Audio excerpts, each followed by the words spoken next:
Buenas tardes, chicos, buenas tardes, ¿cómo están? Aula 93, ¿verdad? ¿Se me escucha? Sí, sí se escucha. Perfecto, muy bien.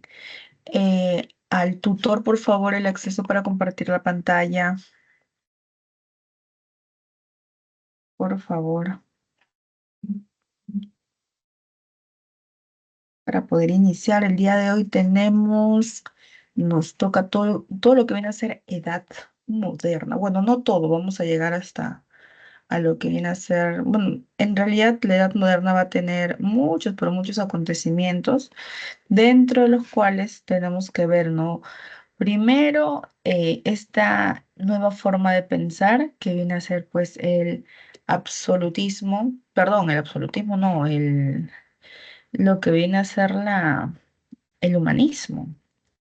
La expresión, en este caso artística, a través del Renacimiento también vamos a ver, sí. Vamos a hablar un poco de lo que viene a ser la reforma protestante con Martín Lutero, ¿no? Obviamente la iglesia no se va a quedar con los brazos cruzados y lo que va a hacer que será la famosa contrarreforma, ¿verdad? Y pues continuando con lo que vendría a ser las exploraciones, ¿no? de estos hombres, ¿no? De gran, vamos a decir, de gran astucia en realidad, porque para la época buscar, bueno, enrumbarse en estas exploraciones, o sea, va a ser una gran hazaña. Se observa mi pantallita, chicos? Sí, ¿verdad? Sí, Porque ya le sí estoy se ve. compartiendo. Perfecto, sí, muy bien, ahora sí estamos con todo. Como yo les iba diciendo, sí, hoy nos toca hablar de lo que viene a ser la edad moderna, estas características que vamos a tener de forma general en toda la edad moderna, van a estar sobre todo, bueno, van a estar relacionadas bastante con el cambio que se va a generar, ¿no? Producto de que pues ya el sistema feudal ha terminado, vamos a decir, por ende se está pasando a la configuración y la toma de poder, en este caso de las monarquías, a través del sistema, en este caso absolutista, ¿verdad? Entonces, una de las primeras características que nosotros tenemos que ver de la edad moderna, primero, los hombres de esta época, ellos mismos se van a hacer llamar así, ellos a sí mismos se van a hacer llamar como los modernos, ¿no? Porque ellos van a analizar la situación, van a analizar, en este caso, su forma de vivir, vamos a decir, ¿no? Su forma de vida, y ellos van a caer en cuenta de que, pues, estos hombres, ¿no? Nosotros van a decir, nosotros sí pensamos, nosotros sí estamos generando conocimiento, pero los hombres que estuvieron antes que nosotros, ¿no? Puro religión, religión nomás era, ¿no? Puro rezar, puro pelear y pelear, nada más. Los bárbaros, pues, ¿no? Le van a echar las culpas también a estas invasiones, ¿no? Y van a decir, ellos vivieron, ¿qué cosa? En una época de oscuridad, porque no hubo avance, pues, en este caso, vamos a decir, científico, del conocimiento como tal. No hubo. Pero ¿quiénes más atrás de estos hombres, ¿no? que vivieron en esta época oscura de no avances, están antes de ellos quienes estuvieron? Ellos van a decir, pues antes estuvieron los griegos, antes estuvieron los romanos, y ellos sí pensaban, van a decir, ¿no? Ellos sí crearon conocimiento, la filosofía, la estética, ¿verdad? El derecho, ¿verdad? La república. Van a decir, ellos sí crearon, ellos sí generaron avance, ¿no? Entonces van a decir, entre esos hombres que sí generaron, ¿no? Avance y nosotros que también estamos pensando y estamos generando conocimiento, hay algo en medio, van a decir ellos, ¿no? Y ese en medio es que de eso vamos a partir de este fácil razonamiento, van a decir, pues ese medio, que fue la Edad Media, pues le van a llamar así, le van a decir la Edad Media, ¿no? Y en la Edad Media pues estos no estuvieron caracterizados por no pensar. Pero ahora ya estamos pensando. De ahí nace el término Edad Media, ¿sí? Y quien nos va a dar el término, en este caso, de moderno, ¿sí? ¿Quién es ese personaje? El famosísimo, en este caso, nosotros lo conocemos, lo hemos mencionado como Keller. Keller. Y Keller en realidad, pues es este, ¿no? A ver, ¿cómo Michi se pronunciará esto, chicos? Yo creo que acá dice Christopher. Cristóbal, ya en castellano, Celarius. Sí, Celarius. Es que lo que sucede es que él también firma con este nombrecito de Celarius, ¿sí? Y él va a dejar su periodificación hasta ahí, hasta lo moderno, ¿sí? Ya cuando los hombres más adelante van a decir, oye, no, pero ya, como que el siglo XV, como que el siglo XV, el siglo XVI, ¿no? Como que ya está bastante antiguo, van a decir, ¿no? Nosotros estamos viviendo otra época, ¿no? Y será ahí el cambio vamos a decir, vecino, esa edad moderna ya terminó, van a decir en este caso, ¿no? Ahora, ¿qué tiene que venir? Tiene que venir la edad, en este caso, contemporánea, ¿no? Lo contemporáneo que es a lo que nosotros vivimos, ¿no? Entonces, es ahí el cambio. Vamos a recordar en este caso. Pues entonces, Cristóbal Keller Celarius solo dividió la historia en tres periodos, sí, solo en tres, ¿sí? Su planteamiento va a ser solo de tres, ¿no? Es más adelante que se agrega la época, pues, contemporánea, ¿sí? Ahora, vamos a ver que si bien está, bueno, nosotros también en la primera clase lo hemos mencionado, ¿no? Esta concepción de la historia es bastante, pero bastante, ¿qué cosa? Lineal, ¿verdad? Muy lineal, se basa en fechas y específicamente se basa en hechos, ¿verdad? Cuando nosotros sabemos que en la actualidad, pues, ya no es el hecho, sino que es el proceso histórico. El hecho viene a ser el punto de estudio, pero es en este caso, el desarrollo, ¿no? ¿No? El que nos va a interesar, ¿no? De acuerdo al contexto, de acuerdo a la época en la que se vivió, ¿no? Entonces ya van a haber otras características que nos hacen poder, en este caso, estudiar a la misma historia, ¿ok? Ahora, vamos a ver pues que las características de la edad moderna van a estar centradas en qué? Centradas un poco en lo que se conoce como el individualismo. ¿Cómo que el individualismo? O sea, sí, ya no, en este caso nos vamos a preocupar más por la parte del hombre como tal, ¿sí? El mundo moderno va a ser eso, ¿no? Centrarse en el hombre, lo que se conocería como el antropocentrismo, ¿ok? En este caso se va a caracterizar principalmente por ello. Adicional, vamos a ver, ¿sí? Adicional, vamos a ver nosotros el laicismo. ¿Qué es el laicismo? El laicismo viene de la palabra laico, ¿sí? Laico. ¿Qué es lo laico? O el pensamiento laico. El pensamiento laico tiene que ver con que, con rechazar, pues, que toda explicación del mundo debe de darse en base a Dios o en base a la religión, o que la explicación del mundo, los únicos que pueden explicar el mundo vienen a ser, en este caso, el clero. No, no. Cuando hablamos de laico, hace referencia a que no, yo me voy a olvidar eso, voy a rechazar eso. ¿Y en qué me voy a centrar? En utilizar la razón para poder dar explicación del mundo, de lo que viene sucediendo en el mundo. Entonces vamos a ver que aquí, pues ya para esta época, los hombres van a decir, a ver, la peste negra, ¿por qué fue? Porque era una enfermedad, ¿no? Van a decir, esta fue una enfermedad que pasó, vamos a decir, ¿no?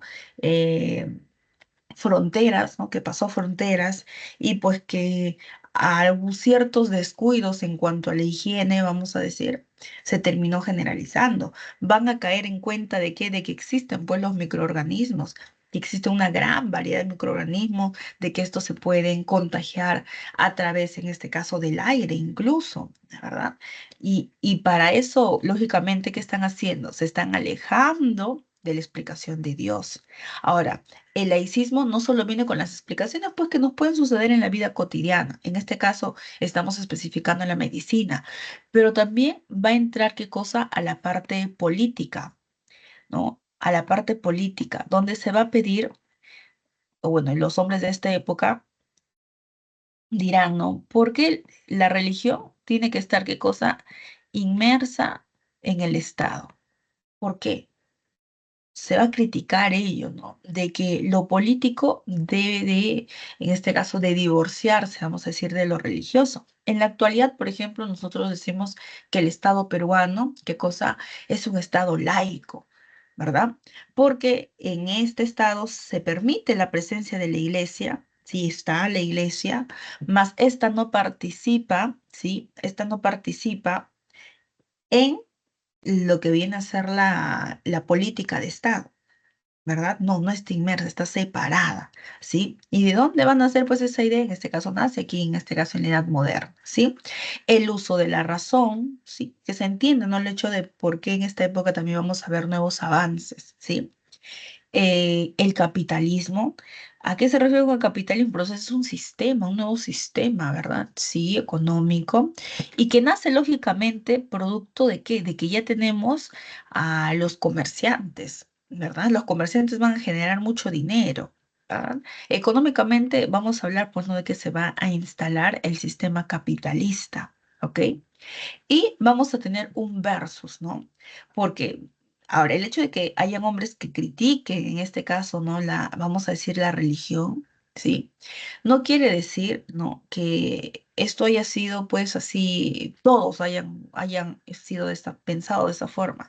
Lo que vamos a ver es que aún van a haber hombres, ¿sí? Incluso hasta la actualidad, ¿no? Que van a defender, ¿no? Los dogmas de la religión, los dogmas del cristianismo, ¿sí?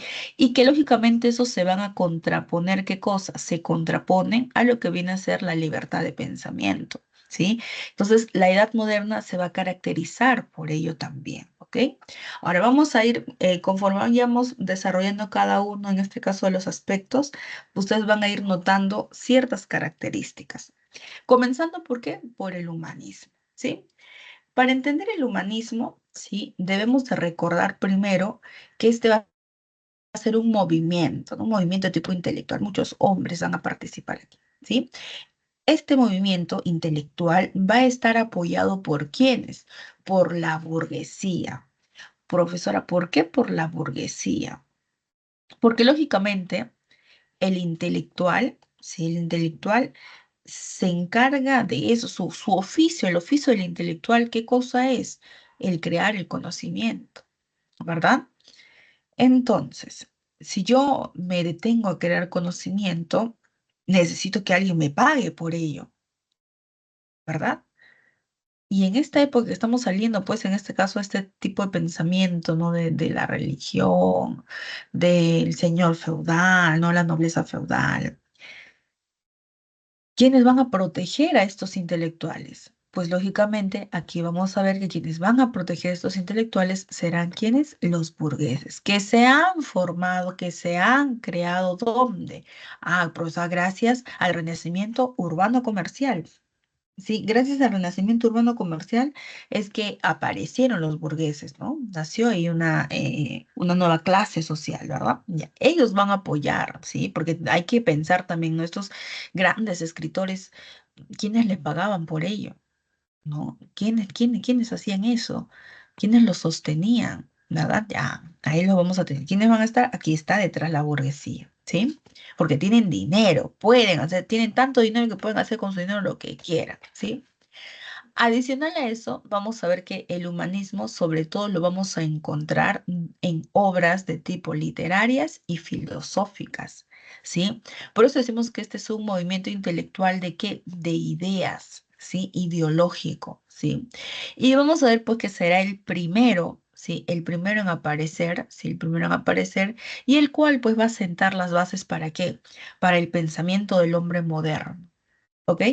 Ahora, vamos a ver que específicamente este movimiento se va a dar ¿dónde? En las ciudades italianas, ¿sí? En las ciudades italianas, Génova, Venecia, Florencia, que va a ser el foco, ¿sí? Y Roma. Pero ¿por qué aquí, profesora? ¿Por qué en estos lares, no? ¿Por qué no en Hispania, no? No, ¿por qué en este caso en la parte de Germania? ¿Por qué aquí?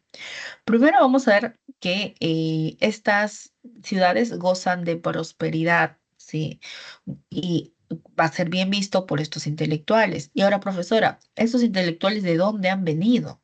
Y ahí tenemos que recordar a quién, al Imperio Bizantino. El gran Imperio Bizantino que había logrado sobrevivir más de 1000 años, ¿sí? Ahí en este caso, vamos a decir, pues en la parte de lo que se conocería como el cercano Oriente, ¿no? Parte de Europa en realidad, ¿no? Pero esto es bastante alejadito de lo que sería Europa Occidental, ¿sí? Y ellos, tú recordarás que habían sido invadidos. ¿Invadidos por quiénes? Por los turcos otomanos. ¿Recuerdas a Mohamed II, verdad? Ya. Constantinopla ha sido tomada, ¿sí? Vamos a ver que todo este territorio ha sido tomado por los otomanos y todos estos hombres intelectuales, porque recordarás también que en Constantinopla, ¿qué es lo que hubo? En Constantinopla teníamos que se va a preservar la cultura clásica. ¿Verdad? Se preserva la cultura clásica grecolatina, ¿verdad? Algunos elementos orientales, ¿verdad? Ya, todo se va a quedar ahí. Entonces, todos estos hombres intelectuales que conocían, tenían el conocimiento y habían albergado el conocimiento de los griegos y los romanos, van a migrar a un lugar donde puedan continuar con ese tipo de actividades, ¿verdad? ¿Y cuáles serán esas ciudades? Serán las ciudades, en este caso, italianas, ¿ok? Otra de las causas del humanismo va a ser, sí, va a ser el surgimiento de centros educativos. Recuerdas que cuando hablamos de la parte de la Edad Media, el mismo sistema feudal no prácticamente impedía, ¿no?, que el conocimiento fuese para todos. No, teníamos que básicamente la religión se encargaba de educar y ellos en este caso los van a educar simplemente en cuestiones religiosas, ¿sí? Pero ya para finales, ¿no? El renacimiento justamente urbano hace que las ciudades nuevamente recuperen su categoría de ciudades y los centros, ay Dios mío, los centros educativos, ¿sí? Los primeros centros educativos, ¿y cuáles serían? No estamos hablando de colegios, estamos hablando de universidades, ¿sí? Estamos hablando de universidades. Que lógicamente en las universidades, ¿qué sucederá? Se va a difundir el conocimiento. ¿Verdad? Se va a difundir el conocimiento en las universidades y en las academias. No, en este caso las academias sea para reforzar lo que se hace en las universidades. Entonces, vamos a ver que, profesora, ya, si bien hay conocimiento, aquí se va a difundir el conocimiento entre las personas, ¿sí? Pero ¿cómo hago que el conocimiento llegue mucho más lejos? Ah, para que llegue mucho más lejos, voy a tener una gran, pero gran, en este caso, invención, que viene a ser la imprenta. Yo sé que me vas a decir, profesor, pero la imprenta ya existía, profesora, la imprenta silográfica, yo he escuchado, profesor, en China. Efectivamente, sí, pero vamos a ver que esta imprenta, sí, en este caso es la famosa imprenta, sí, con tipos de metal. ¿Qué significa tipos de metal? Tú vas a ver aquí en la imagencita, en la parte de atrás, sí. Profesora, parece un rompecabezas, profesora, que tiene piezas, ¿verdad? Ya. ¿Qué es lo que se está haciendo aquí? Se está armando, sí, se está armando la página. Cada una de estas piecitas son letras, ¿sí? Son letras, se está armando. Por eso es como un sello gigante, sí. Es como un sello gigante, ¿sí? Esta, ¿sí?, se va a colocar sobre la placa de mármol de prensa y se va a entintar, se va a llenar de tinta, ¿sí? La hoja se va a sujetar, ¿sí?, a la prensa, ¿sí? Se va a sujetar a la prensa y sobre ella se colocará, ¿qué cosa? La página armada, ¿sí? Por eso es como un sello gigante sobre la página, sí, ¿sí? Y con una palanca se hacía bajar pues la prensa, en este caso, con un peso gigantesco, ¿sí?, fuerte, para que este gran sello caiga sobre las hojas, ¿verdad?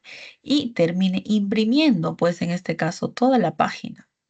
Como estos son tipos movibles, luego tienes que generar la siguiente página y se genera en este caso el mismo procedimiento y esta termina en este caso impresa. De esa forma, profesora, el conocimiento está terminando ¿dónde? En libros. Y esos libros podrán, ¿qué cosa? Me servirán para seguir difundiendo, ¿qué cosa? Seguir difundiendo el conocimiento. Por eso es que la invención de la imprenta va a ser un punto clave, ¿sí? Va a ser un punto clave para poder, ¿sí? Para poder llevar el conocimiento mucho, pero mucho más lejos. ¿Ok? Entonces ahí tenemos las causas de lo que viene a ser el humanismo, ¿sí? Algunas características del humanismo van a estar relacionadas sobre todo, ¿sí? Van a estar relacionadas sobre todo con lo que viene a ser, ¿no? El hombre, el centro de todo, ¿sí? El antropocentrismo, porque es el hombre el que piensa, el que razona, el que crea, el que inventa, ¿verdad? Entonces hay que prestarle atención al hombre, ¿sí? Hay que preocuparnos por el hombre, ¿sí? Este es el que razona, ¿verdad? El hombre entonces como centro, ¿sí? Lo vamos a tener como centro, como preocuparnos, ¿no? Por darle que este genere conocimiento, nos preocupamos porque este hombre esté bien, vamos a decir, ¿sí? Pensamiento laico, sí, como les digo, el rechazar toda postura religiosa para la explicación de algo. Y vamos a ver que eso se va a centrar también un poquito, ¿no? Con la crítica a que la iglesia pues siempre está entrometida en el Estado, ¿sí? Ahora, el pensamiento laico se relaciona con qué? Con el rechazo a la escolástica. ¿Qué viene a ser? Pues no, justamente esto es lo que yo le decía, ¿no? Todos los dogmas, ¿sí? De la religión, ¿sí? Que eran difundidos a través, en este caso, de este sistema, ¿sí? Entonces, se relaciona, ¿no? Alejarnos de la religión y rechazar, pues, la escolástica como sistema, ¿sí? Adicional, tenemos qué cosa, la revaloración de la cultura grecolatina. Como les digo, estos hombres de Bizancio, estos grandes artistas bizantinos, intelectuales, habían y conocían en este caso, ¿no? Justamente por la cercanía, el contacto que en esas tierras anteriormente se habían desarrollado los griegos, ¿no? Y después habían sido tomados por los romanos. Entonces, todo ello, ellos lo habían albergado, ¿no? Si el día de hoy conocemos mucho, mucho de los griegos y los romanos, es gracias, ¿qué cosa? A esos intelectuales bizantinos que en esta época se encargarán de difundir, ¿sí? Este conocimiento. Entonces, hay una valoración por lo que, por lo greco-latino o la cultura clásica. ¿Sí? Mm, Muy bien. Ahora, vamos por la parte de los representantes. El primero que mencioné, bueno, el primero y el segundo, ¿sí? No son tanto, vamos a decir, representantes, sino se los considera más precursores, ¿sí? Precursores. Vamos a tener, sí, que estos dos primeros, ¿sí? Serán, pues, en este caso, los que van a sentar la base para las futuras obras, ¿sí? Primero, Francisco Petrarca, ¿sí? Más conocido así a secas como Petrarca. ¿Él qué obra te va a dejar? Te va a dejar la obra Cancionero. Cancionero es un poemario, ¿sí? Consta de 366 poemas. Está escrito en italiano, ¿sí? Está escrito en italiano. Y profesora, ¿y de qué habla Cancionero? Si me habla de poemas, ¿esos poemas a qué se dedican? ¿No? ¿A qué cosa, qué tipo de poemas es o son? Podemos saber que estos poemas son poemas de amor, ¿sí? Bueno, el poema clásico es el con el que más tenemos cercanía, aunque tú sabes por literatura, ¿no? Que hay distintas ramas de este género, ¿no? Del poema, ¿no? Hay poemas, por ejemplo, que se le dedican a la nación, ¿verdad? No todos los poemas son de amor, ¿no? Pero este sí, sí, y va a ser el primero, chicos, ¿no? Antes de Francisco Petrarca nadie había escrito sobre el amor, ¿sí? Y Francisco Petrarca divide su libro, pues, en dos partes, ¿sí? La primera parte te habla, ¿sí? De lo que viene a ser, pues, el amor por su amada Laura, ¿sí? Por su amada Laura, pero cuando Laura está en vida. ¿Sí? Cuando Laura está viva, ella parecía en este caso que bien, no le hacía caso, ¿sí? O era una persona que no existía como tal, porque te habla mucho del amor, pero del amor idealizado, ¿sí? Es un amor idealizado, ¿sí? Y bastante profundo, ¿sí? Bastante profundo, bastante en este caso, abstracto, podríamos decir incluso, ¿no? Ahora, es la primera parte. La segunda parte te va a hablar de qué?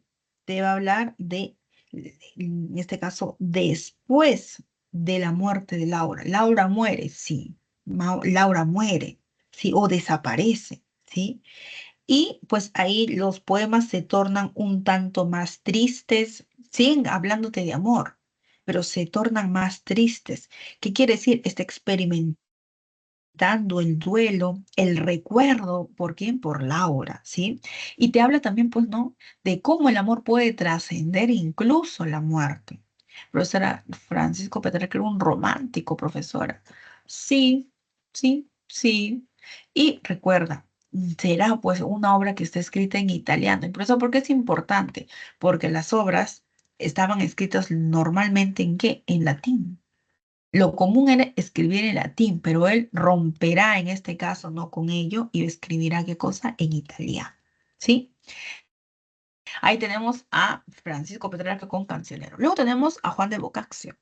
Él te va a escribir el Decamerón, ¿sí? El Decamerón, ¿sí? El Decamerón es en este caso podemos decir, es un libro que consta de cuentos. Son en total 100 cuentos, de ahí que tengamos el Deca, ¿sí? 100 cuentos que están divididos en 100 partes o 10, perdón, 10 partes o 10 jornadas, ¿sí? Y cada una de estas jornadas tiene qué cosa, 10 historias. 10 por 10, 100, ¿sí? Ahí vamos a tener las 100, ¿sí? Ahí vamos a tener las 100. Ahora, son 10 jóvenes, ¿sí? 10 jóvenes, los cuales pues en este caso te van a ir narrando, ¿no? Primero, recordar que son 10 jóvenes los cuales están en el contexto de la peste negra en Florencia, ¿sí? Y ellos van a huir, ¿no? Como era común el irse al campo, ¿sí? Para estar alejados de todo y que la enfermedad no les llegue, ¿sí? No les llegue, no se enfermen, ¿sí? Entonces, destaca mucho Juan de Boccaccio, ¿por qué? Porque hay una innovación en la narrativa, ¿no? En cómo se cuenta, ¿no? Cómo se cuenta. Son cuentos, en este caso, para nosotros ser un cuento, pues algo sencillo, ¿no? Pero para la época, saliendo en este caso, pues, del sistema feudal, oscuro, ¿verdad? Y entrar a este tipo de obras va a ser, pues, en este caso, como digo, de los primeros, ¿sí? Las historias sobre todo tratan sobre la complejidad del hombre, ¿sí? La complejidad del hombre. Se revalora también un poco en la época moderna, de forma general, chicos, el aspecto de la mujer, la presencia, la figura de la mujer. En el caso, por ejemplo, de Boccaccio, sí, en el de Camerón, estos jóvenes, dentro de estos jóvenes hay mujeres, sí, hay mujeres, y se destaca mucho qué cosa, la astucia de estas mujeres, sí, incluso en las historias te van a narrar ciertos aspectos que son imposibles de cumplir, pero que estas mujeres con su astucia, sí, dentro de las historias, ¿no? Con la astucia, ¿qué cosa hacen? Logran cumplir incluso esos imposibles, ¿sí? Entonces ahí tenemos el de Cameron. El de Cameron en realidad también es una crítica un poco a la sociedad, ¿sí? Pero una crítica así bien, pero bien suavecita, así bien suavecita, bien superficial, ¿sí? Muy distinto a lo que te va a escribir Erasmo de Rotterdam, ¿sí? Erasmo de Rotterdam, bueno, acá, el de Cameron también está escrito en italiano, ¿sí? Erasmo de Rotterdam, en Elogio a la Locura, chicos, ¿sí? Él va a utilizar un poco lo que viene a ser el humor, el sarcasmo, ¿sí? Pero en este caso para contarte, relatarte, ¿sí? Un poco y criticar, ¿no? De forma bastante severa a lo que viene a ser la sociedad, ¿sí? En este caso, la locura va a estar personificada en una mujer, ¿sí? Y pues esta mujer, ¿no? Que representa la locura, empezar a hacer muchas, pero muchas reflexiones de tipo humorísticas, ¿sí? Vamos a ver que a través de este humor, vamos a decir, esta mujer critica. ¿Critica qué cosa? A la iglesia, a la institución de la iglesia, critica a los monarcas, ¿sí? Critica a los monarcas, critica la vida académica, los intelectuales también los va a criticar, ¿no? Dice, saben tanto, dice, no saben tanto, y se guardan todo y no se dan cuenta en realidad que finalmente están ellos mismos ocasionando que el conocimiento muera, ¿no? Y critica, pues, de forma general, ¿qué cosa? Al ser humano, ¿sí? A través de toda esta locura, a través de la locura, vamos a decir, ¿no? Ahora, Elogio a la locura está escrito en latín, ¿sí? Y profesor, ¿por qué está escrito en latín? Debería estar escrito en italiano para revalorar la lengua romance, profesora. Está escrito en latín, ¿por qué motivo? ¿A quiénes está criticando? Está criticando a la iglesia. La iglesia, imagínate, las misas eran en latín, la Biblia estaba en latín. Los monarcas, una de sus principales, vamos a decir, pues lenguas, tenían que saber latín, sí o sí. Los académicos, ¿no? Los intelectuales manejaban el latín, ¿sí? Entonces, como la crítica va hacia ellos y quiere que, en este caso, que ellos lean la crítica, tenía que ser, pues, en este caso, porque la crítica está dirigida a ese público, está escrito en este idioma, ¿ok? Ahí tenemos Elogio a la locura. Nicolás de Maquiavelo, El Príncipe. El Príncipe sí está escrito en este caso en italiano y haciendo referencia al idioma, sí está escrito en italiano. Y Maquiavelo, pues aquí te va a empezar, es una obra política para comenzar, ¿sí? Es una obra política, consta en este caso de consejos, ¿sí? Consejos prácticos para poder, ¿qué cosa? Adquirir, mantener y consolidar el poder. Porque recuerda, el príncipe, ¿qué viene a ser? Pero ese príncipe es un heredero, profesora, heredero de una corona, ¿verdad? Ahí te dice, pues, ¿no? ¿Qué características debe tener el príncipe? ¿Sí? Y te habla incluso, ¿no? Los tipos de principado que existen, ¿no? Por herencia, ¿no? Que es el más común y es el más fácil de dominar. ¿Por qué? Porque el pueblo está acostumbrado a ser, en este caso, ¿no? Subordinado. Luego tenemos al príncipe, a los príncipes nuevos, que a ellos se les hace más difícil, pero que deben de tener mano dura para poder tomar el poder, ¿no? Y consolidar su poder, ¿sí? Y básicamente te habla de qué, de consejos, ¿no? De cómo gobernar, ¿no? Estrategias, consejos y estrategias de cómo gobernar y mantener el gobierno. Y de ahí que nazca, pues, el hecho de esta famosa frase, ¿no? El fin justifica los medios. Porque lo que te dice Maquiavelo, que bueno, esa frase no está en El Príncipe, no está, no está escrita de forma explícita de esta manera, pero sí es una interpretación, porque lo que te dice es que no importa lo que el príncipe pueda hacer, si no importa lo que el gobernante haga, con tal de que consolide su poder. No importa cuáles sean los medios que utilice, pero debe de consolidar su poder. Si llega a consolidar su poder, entonces estamos hablando que el fin es qué cosa está justificado. No, el fin está justificado, no importan los medios, el fin va a terminar, está terminando en este caso, ¿no? Por darse, por ser beneficioso, ¿no? De ahí que en este caso salga pues la frase, no, el fin justifica los medios. No importa lo que haga el príncipe, con tal que llegue a ese máximo que sería el fin, pues vamos a decir, ¿sí? Luego tenemos a Tomás Moro. Tomás Moro te va a escribir qué cosa, Utopía. Y Utopía, pues es una obra también que critica la sociedad. Consta de dos partes, ¿sí? La primera parte te habla te habla en general de la sociedad, ¿sí? Te habla de sociedad, critica la injusticia social, la injusticia económica, la injusticia política y sobre todo critica la avaricia de los monarcas, ¿sí? La avaricia de los monarcas, ¿no? Que quieren todo el poder ellos, ¿no? Quieren todo el poder y no piensan cederle el poder absolutamente a nadie, ¿sí? Y la segunda parte, ¿sí? La segunda parte de Utopía, en este caso narra, pues, ¿no? Está en primera persona, ¿sí? Y narra su visita a Utopía, donde curiosamente en Utopía se maneja bajo un sistema, ¿qué cosa? Un sistema político, social, ¿sí? De igualdad. Todos son iguales. Hay justicia. Todo lo malo que relataba en la primera parte, en la segunda parte ha desaparecido, vamos a decir, pero porque están en utopía, ¿sí? Están en utopía. Indicando también en este caso, ¿no?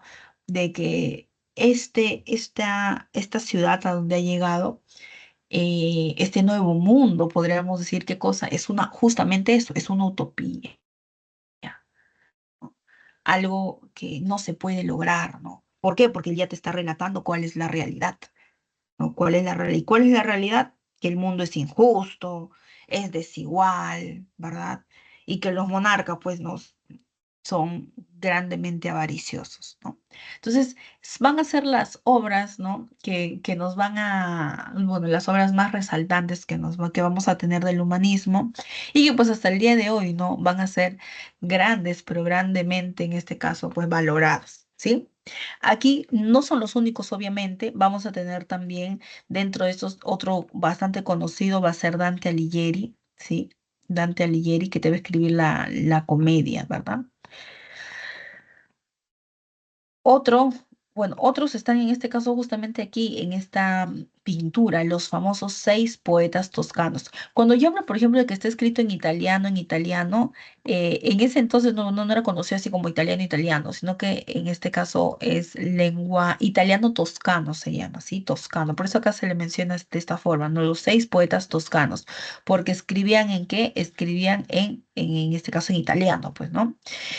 Tenemos en este caso a Dante Alighieri, Giovanni Boccaccio, Petrarca, Sino da Pistoia, ¿sí? Guillottini de Arezzo y Guido Cavalcanti, ¿sí? Entonces van a ser los, ay, ¿qué es?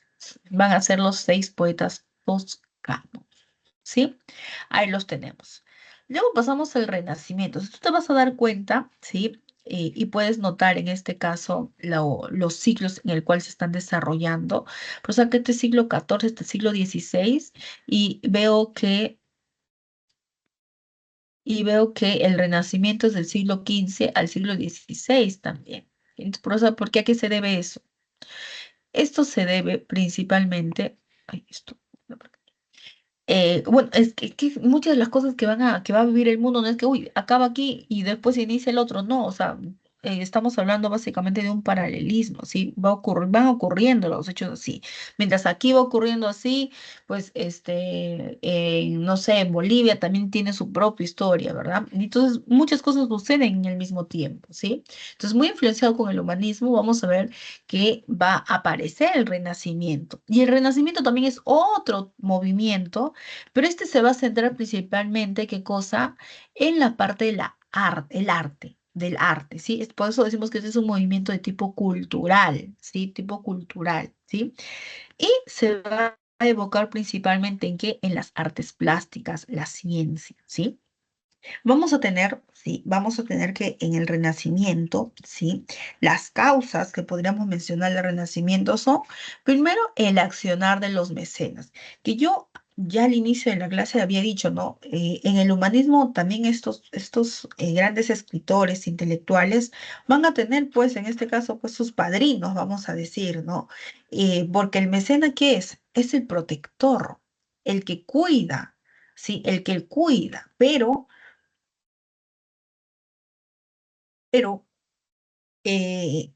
más que un pero, es que gracias a ello es que se puede tener esto, porque si no, imagínate a Leonardo da Vinci, ¿no? Pintando 8 años la última cena. ¿Quién le va a dar de comer en esos 8 años?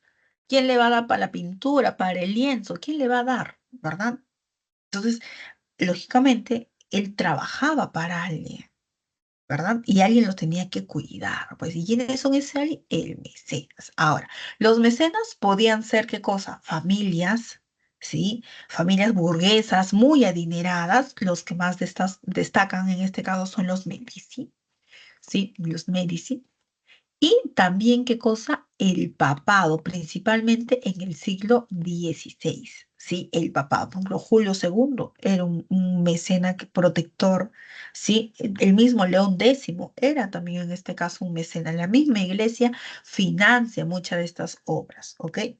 Otra de las causas del Renacimiento es pues que los artistas bizantinos han llegado a las ciudades italianas viendo que aquí pues se puede generar este gran desarrollo, ahora pueden continuar ellos difundiendo su arte, ¿sí? Características, vamos a ver por qué las características están relacionadas con qué, con la exaltación del cuerpo humano. No van a temer, no les va a dar para nada pudor, vamos a decir, el tener que mostrar el cuerpo tal y como es, ¿sí? Sin temor alguno. ¿No? ¿Por qué temerle a algo que es normal, algo que es natural, ¿no? La perspectiva que tiene que ver, ¿no?, con el tipo de, en este caso, de profundidad que le vamos a dar a la imagen. Lo vamos a ver a continuación también, ¿sí? El naturalismo representa las cosas tal y como son, ¿sí? Sin miedo. Integración de lo profano y lo religioso. Vamos a ver que aquí hay muchas obras, en este caso religiosas, de tipo religiosas, y de ahí pues que entiendas tú que el papado también practicó en este caso el mecenazgo, ¿sí? Y que se van a, en este caso, integrar, pues vamos a ver obras que tienen de religioso, pero también obras que tienen ¿de qué? De profano, ¿sí? Obras religiosas y también obras que tienen de profano, ¿sí? Es decir, cosas que no son religiosas, ¿sí? Y en este caso, la renovación científica. Pero, o sea, ¿qué renovaciones científicas, qué innovaciones científicas se van a poder ver? Por ejemplo, en astronomía, ¿sí? Vamos a tener, por ejemplo, el modelo en este caso heliocentrista, ¿sí? Es decir, que el Sol es el centro del universo, ¿sí? Va a ser, en este caso, de esta época, ¿sí? Con Nicolás Copérnico. Vamos a tener grandes avances de Leonardo da Vinci, por ejemplo, en ingeniería. Leonardo da Vinci va a tener estudios ¿en qué? En hidráulica. Estudios en vuelo en el siglo XVI, profesora, sí, no, naves que van a volar. De eso, en este caso, él te va a tener estructuras, ¿no? Eso es ingeniería, ¿sí? Construcción de máquinas. Las universidades tenían como carrera, ¿sí? Construcción de máquinas, imagínate, ¿no? Elaboración de máquinas, ¿sí? Para esta época, ¿ok? Entonces vamos a ver esto como parte de lo que viene a ser, pues, la renovación de la ciencia, algo que lógicamente tú en la Edad Media no veías, ¿sí? No veías, ¿ok? Ahí lo vamos a tener. Ahora, el Renacimiento se divide en dos, en este caso, dos sectores, vamos a decir, no, bueno, dos etapas. Una es la etapa del 480, es decir, los años 1400, donde vamos a ver, pues, le dicen 400 en este caso porque son los años, ¿no? Los 1400, ¿no? Pertenecientes al siglo XV. Tenemos primero a Donatello. Donatello, ¿sí? Donatello te va a dejar el famoso David. El David de bronce, el que tú tienes aquí, mira, este David de aquí de bronce, que tú lo vas a notar, mira, los dos son David, ¿sí? Pero aquí, este David de aquí de bronce, el de Donatello, del 480, ¿sí? Tú lo ves, está flaquito. Sí, es tan flaquito, no, no, no. ¿Y cómo la Biblia, en este caso David es un personaje bíblico, ¿verdad? ¿Cómo te lo cuenta la Biblia? Ah, que era un hombre pequeño, muy joven, ¿verdad? Muy flacuchento, ¿no? Pues flacuchento, ¿no? Que nadie, pues no le tenían mucha fe, pero a pesar de eso, ¿a quién venció? Venció a Goliat, y Goliat acá la cabeza, no sé si podrás reconocer, esta es su naricita, esta es la barbita de Goliat. Ha sido, qué cosa, derrotado, ¿verdad? Ahí está, ¿no? David, el David de bronce de Donatello, ¿sí? 1,58 m aproximadamente mide, ¿sí? Esta obra, pequeñita nada más, ¿sí? Luego tenemos a Sandro Botticelli con El nacimiento de Venus, ¿sí? El nacimiento de Venus. Nacimiento de Venus, profesor, ¿cómo es eso? Venus es la diosa, me parece que es la diosa del amor, si no me equivoco, de Roma, ¿sí? Y ella es qué cosa, pues eso no es un dios, una diosa cristiana, un santo, una santa, ¿no? Es qué cosa, es un personaje pagano, podríamos decir, ¿verdad? Pero en el nacimiento de Venus, sí, Venus que está naciendo, ¿no? Acaba de salir de una conchita, sí, una conchita. Tú búscala para que veas, ¿sí? Ella está primero, ¿qué cosa? Desnuda. Claro, con sus manitos está cubriendo sus senos, está cubriendo ahí abajito, ¿no? Para que no le veas, ¿sí? Pero alrededor, ¿qué tiene? Tiene ángeles. Yo te pregunto, ¿los ángeles, dónde nos hablan de los ángeles? ¿Quién nos relata de los ángeles? Ah, profesora, eso nos relata la Biblia. Entonces, tú estás viendo ahí cómo se integra, ¿no? Lo profano, Venus, con los ángeles que son religiosos, integración de lo profano y lo religioso. ¿Sí? Ahí lo vamos a tener, ¿sí? En el 480, Donatello y Sandro Botticelli, ¿sí?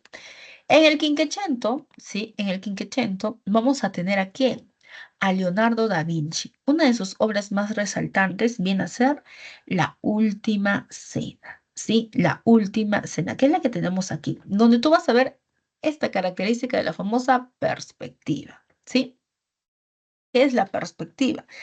Miren, tú ves la imagen y tú sabes que están ¿dónde? En una habitación. ¿Y cómo sabes que es una habitación?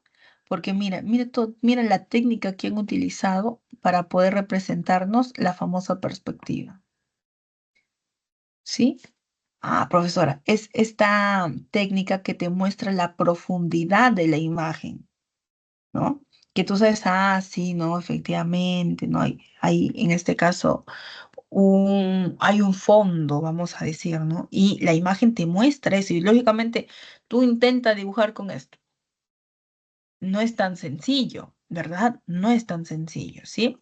Incluso por detrás, tú vas a poder ver que detrás de estos ventanales, bueno, acá no se observa, hay otras imágenes donde se observa, se ve el cielo azul y se ven qué cosa, las montañas, es como un paisaje, ¿verdad?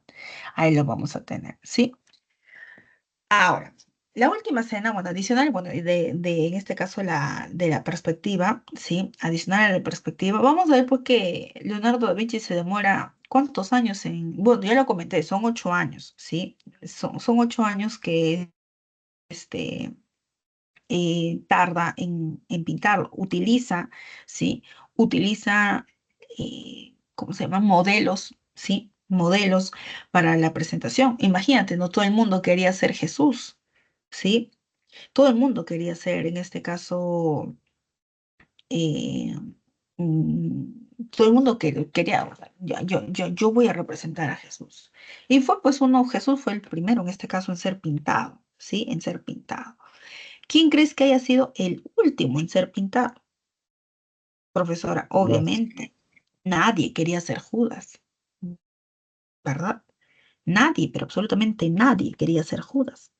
Y vamos a ver que la historia lo que te cuenta, sí, la historia, bueno, en este caso la parte de Da Vinci, dice, pues, no, cuando él quería, ya tenía que dibujar a Judas, agarra y dice, ya, ahora, ¿dónde busco un Judas? ¿Verdad? ¿Dónde busco un Judas? Y se va a buscar a la cárcel. Ay, présteme un loquito por ahí, ¿no? Hay un ser miserable que pueda representar a Judas, ¿sí? Escoge a un hombre y ese hombre agarra y cuando ve a Leonardo le dice, hola Leonardo, ¿te acuerdas de mí? Le dice, ¿qué? Leonardo dice, no, ¿quién eres tú? Yo no conozco delincuentes, le va a decir, ¿no? Yo posé para ti. Yo soy Jesús, le dice, pues, ¿no? Y curiosamente, sí, curiosamente, el personaje que él el modelo que había escogido para que sea Jesús, será el mismo que, en este caso, para que se represente a Judas, ¿no?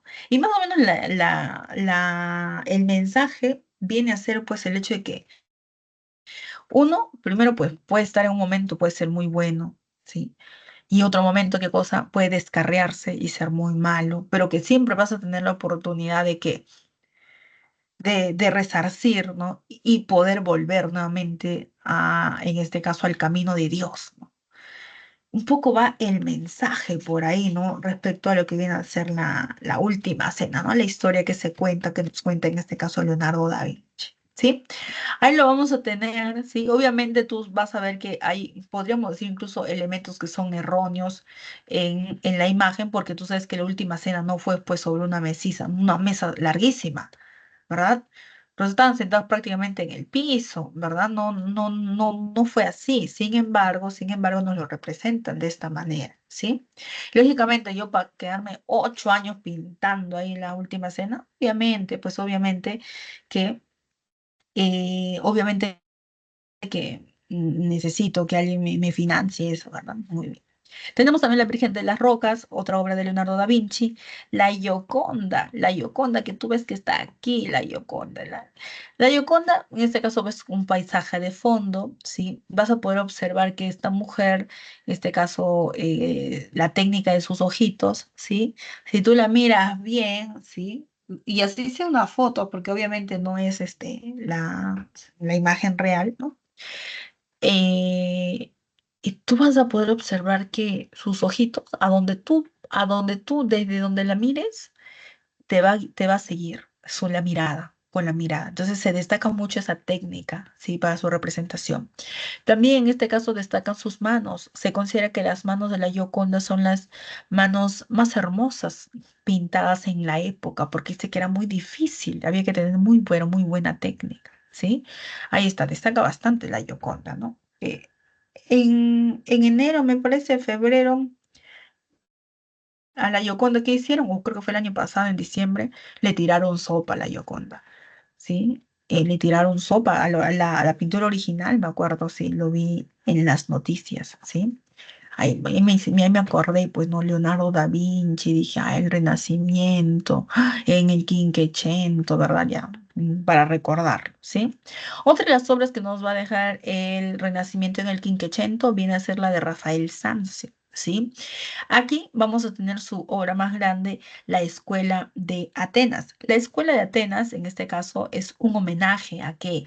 A los grandes intelectuales de la filosofía y las ciencias clásicas. Sí, vamos a tener nosotros, por ejemplo, a Platón, vamos a tener a Aristóteles, sí, vamos a tener incluso al mismo Rafael Sanzio, que acá no está, porque bueno, acá la imagen no está completa, sí, no está completa, pero aquí otra característica que tú vas a ver es el de la perspectiva. Evidentemente están saliendo de un pasillo, ¿verdad? Han salido de un pasillo, ves que esto de aquí en este caso son escaleras, por eso son escalones, hay algunos que están detrás, otros que están más adelante, ¿verdad? ¿Sí? Ahí lo vas a poder observar, ¿sí? Entonces, ¿qué hizo Rafael Sanzio en la escuela de Atenas? Juntó, pues, ¿no? A estos grandes, en este caso, intelectuales, ¿sí? ¿Y qué estarían haciendo estos hombres aquí? Estos hombres están hablando, debatiendo sobre la ciencia, la filosofía, ¿sí? Ahí lo vamos a tener, ¿sí? Ahora, otro de los personajes va a ser del Quinquecento, va a ser Miguel Ángel, ¿sí? Miguel Ángel te va a dar, en este caso, te va a dejar una de sus obras importantísimas, que es el David. Pero el David de qué? El David de mármol, ¿sí? El David de mármol. Y tú te vas a dar cuenta y si haces la comparación entre ambos Davids, ¿sí?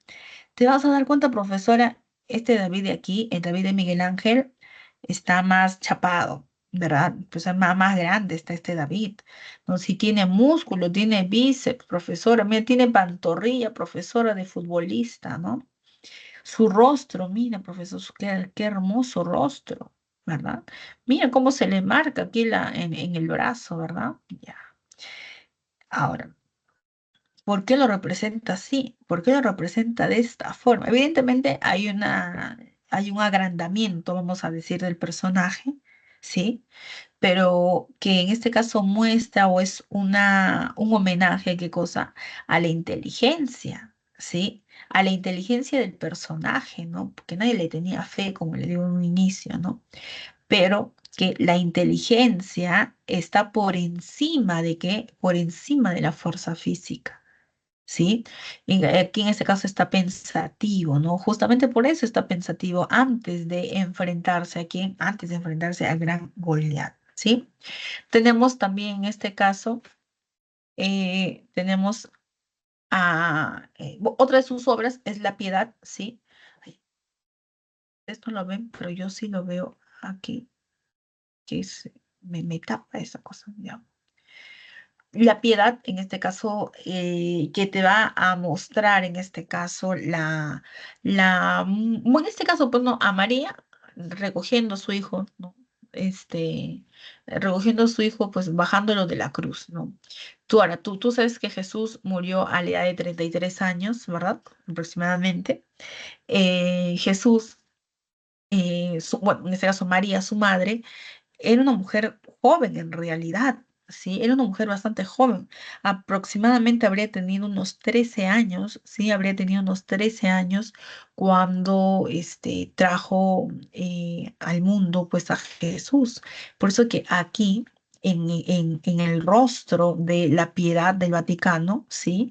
Es una obra así monumental, gigante, ¿sí? En tamaño real, ¿sí? Tú vas a destacar qué cosa, el rostro bello de María. Por eso es una jovencita, se le ve muy joven, destacando también qué cosa, el famoso ideal de la belleza en el Renacimiento.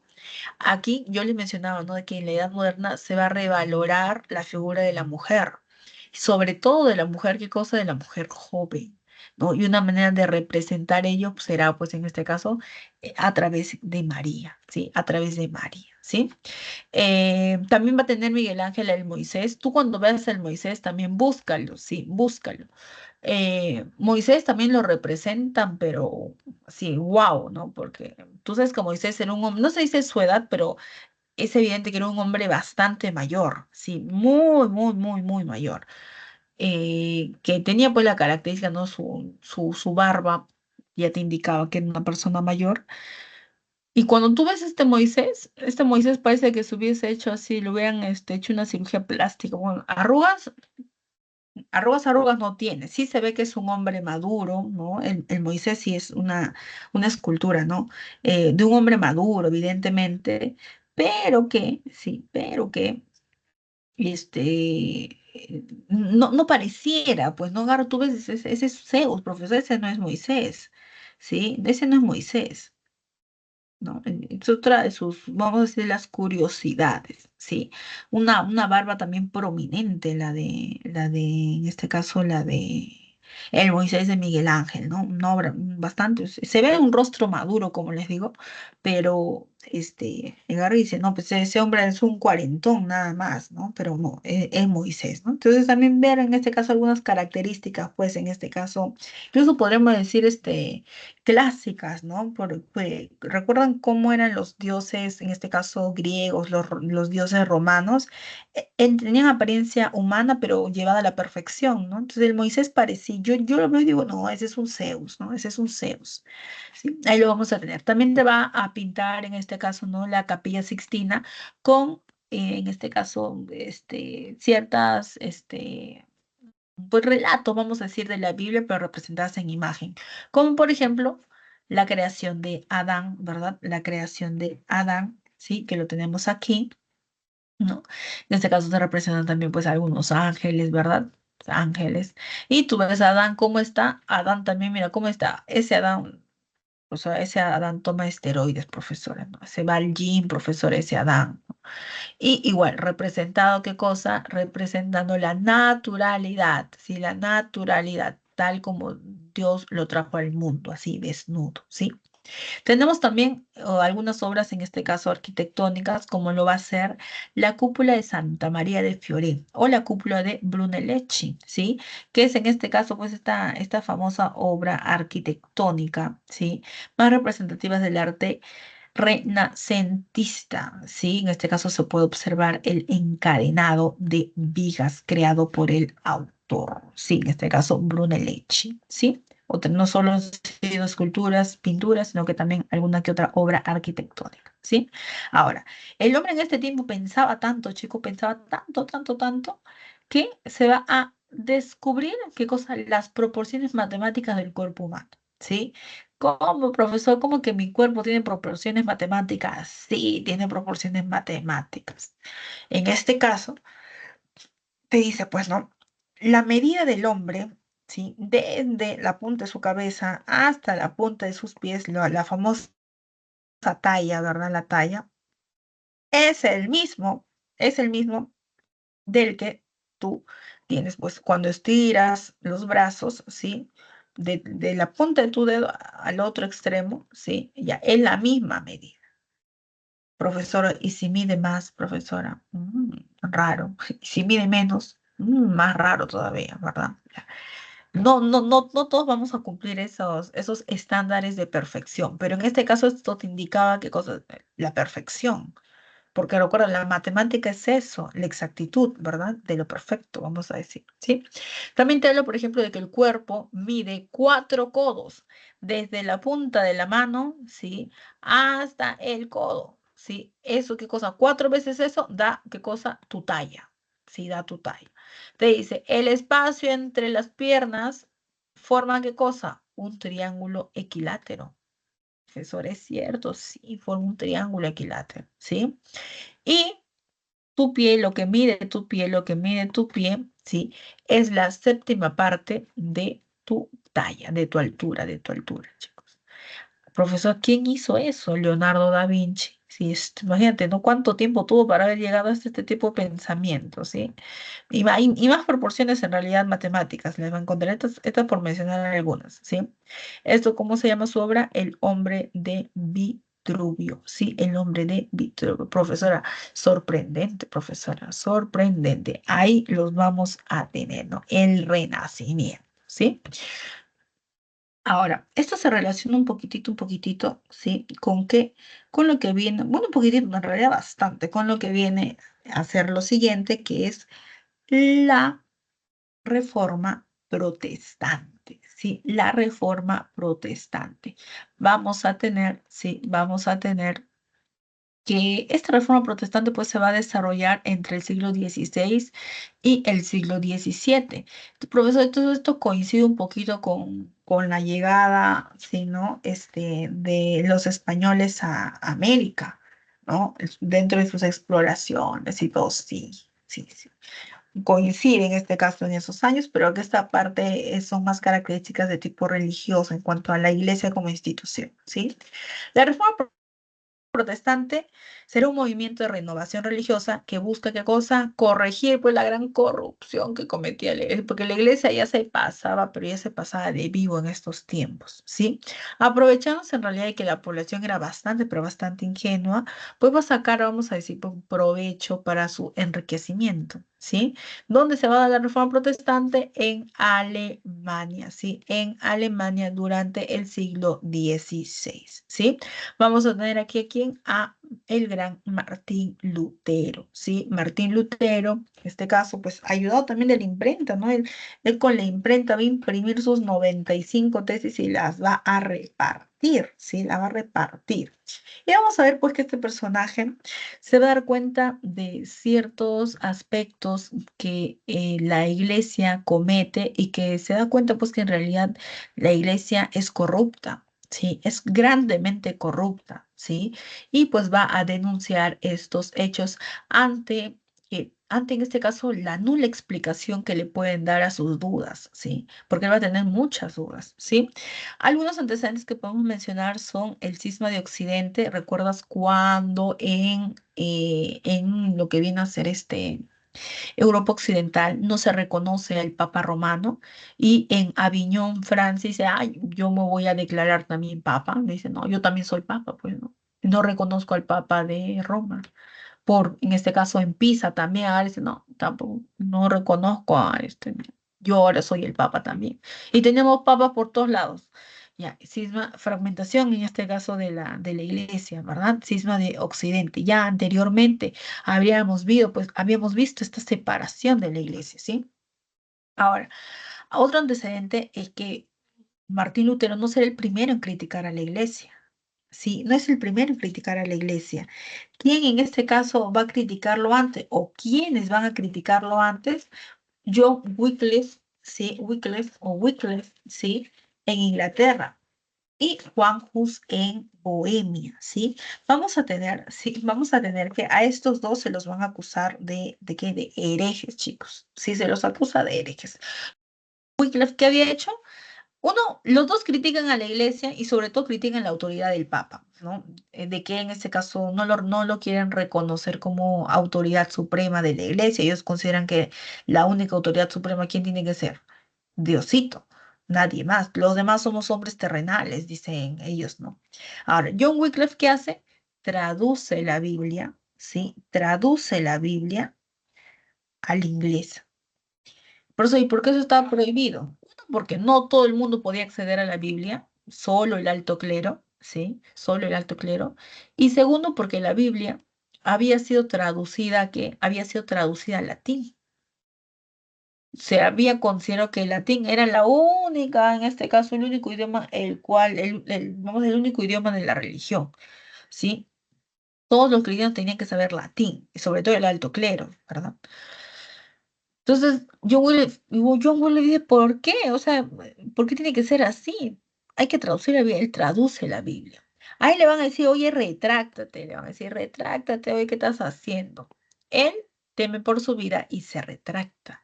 Pero a quien no le va a suceder lo mismo será a Juan Hus. Él también va a hacer la traducción en este caso, de la Biblia. Y en este caso, su accionar va a ser en Bohemia, República, lo que sería República Checa, ¿sí? Y vamos a ver pues que a él lo van a convocar al famoso Concilio de Constanza, ¿sí? Y le habían dicho, no, tú te tienes que retractar nada más, ¿sí? Tú retráctate y no va a pasar nada. Pero cuando él llega, es capturado así agresivamente, es enjuiciado como hereje, sí, como hereje, y condenado a la hoguera. Profesora, ¿lo queman vivo? Sí. Juan Hus será quemado vivo en este caso, pues ser considerado un hereje por su accionar de crítica y traducción también de la Biblia. ¿Sí? Entonces vamos a ver, tenemos dos antecedentes que evidentemente han terminado mal, profesor, han terminado mal, lo han obligado a que se retracte y a este lo han matado. Por eso a Martín Lutero le puede pasar lo mismo, ¿verdad? Martín Lutero, él cree fielmente, es un creyente fiel, pero ¿saben qué va a pasar? Que él busca explicaciones y nadie se la da. Nadie, pero absolutamente nadie se la quiere dar, ¿sí? Entonces, dentro de las causas de la Reforma Protestante tenemos, primero, la difusión del humanismo, ¿sí? El hecho de, en este caso, pues, criticar, vamos a decir, ¿no? Un poco el accionar de la iglesia, ¿no? La intromisión de la iglesia en otros aspectos como el político en los estados, ¿sí?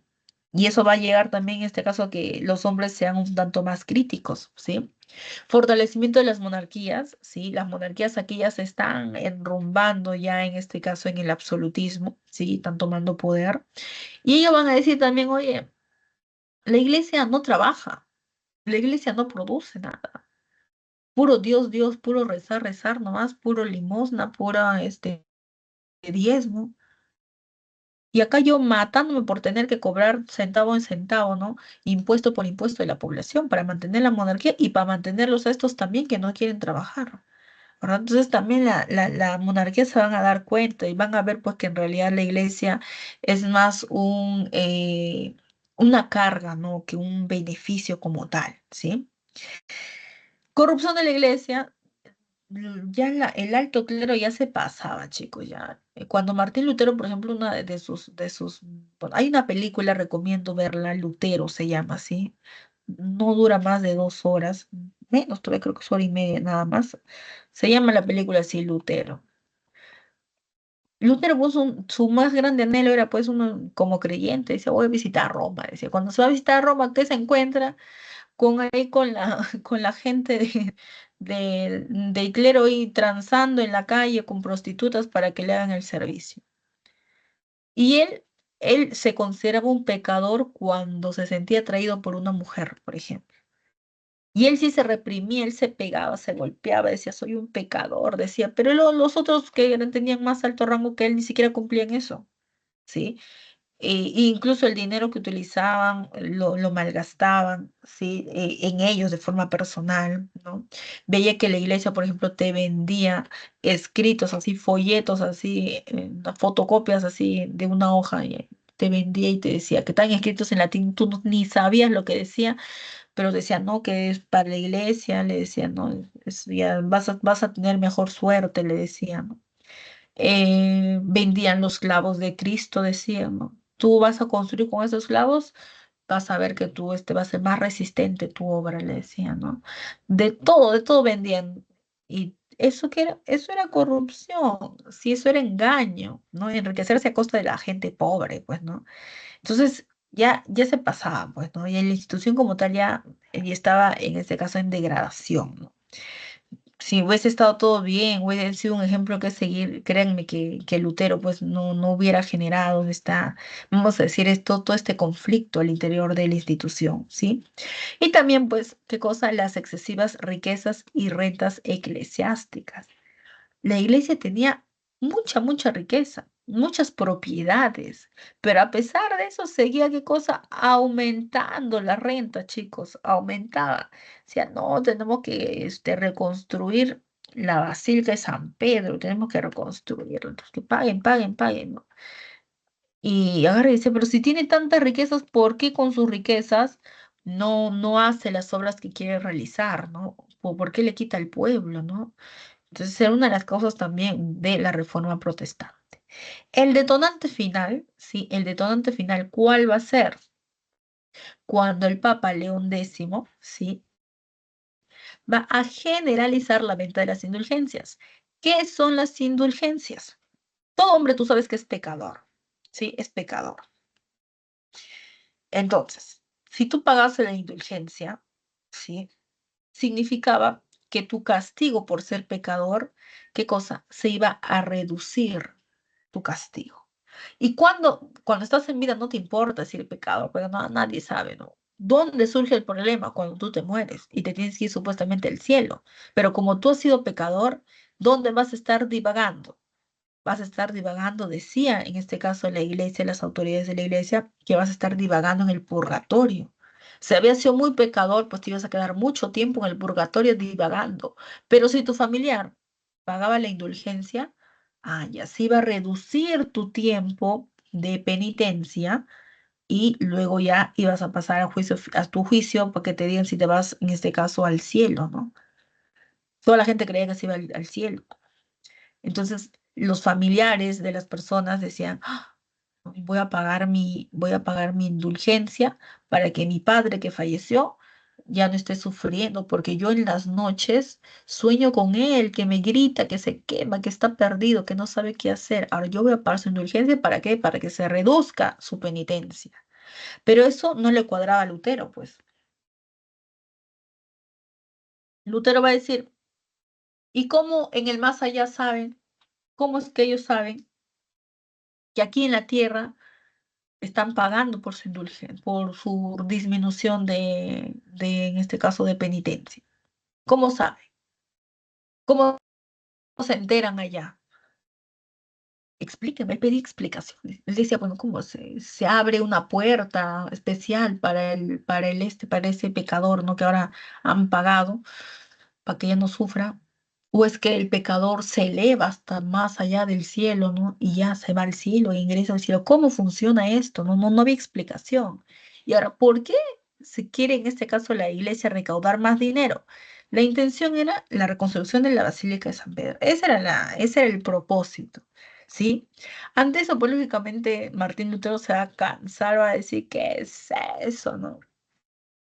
Y va a escribir sus 95 tesis contra la indulgencia, que ha ayudado, sí, que ha ayudado con la imprenta, se va a difundir grandemente y muchos o sea, Martín Lutero no era el único que tenía ese pensamiento. Muchos otros dirán, oye, sí, ¿cómo es posible, verdad? ¿Cómo es posible? Tiene razón Martín Lutero, ¿no? Y lo van a apoyar grandemente. Los fundamentos de Lutero van a ser los siguientes, ¿sí? De la Reforma Luterana. Él va a decir, ¿qué estar comprando a la iglesia, pagándole a la iglesia? Nada. ¿Tú quieres salvarte? ¿Qué es lo que tú tienes que tener? Fe.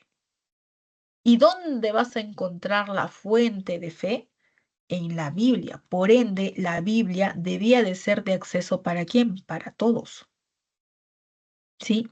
La Biblia tiene que ser de acceso para todos, porque si no, ¿cómo Michi van a leer? Y la Biblia en ese momento no la podían leer.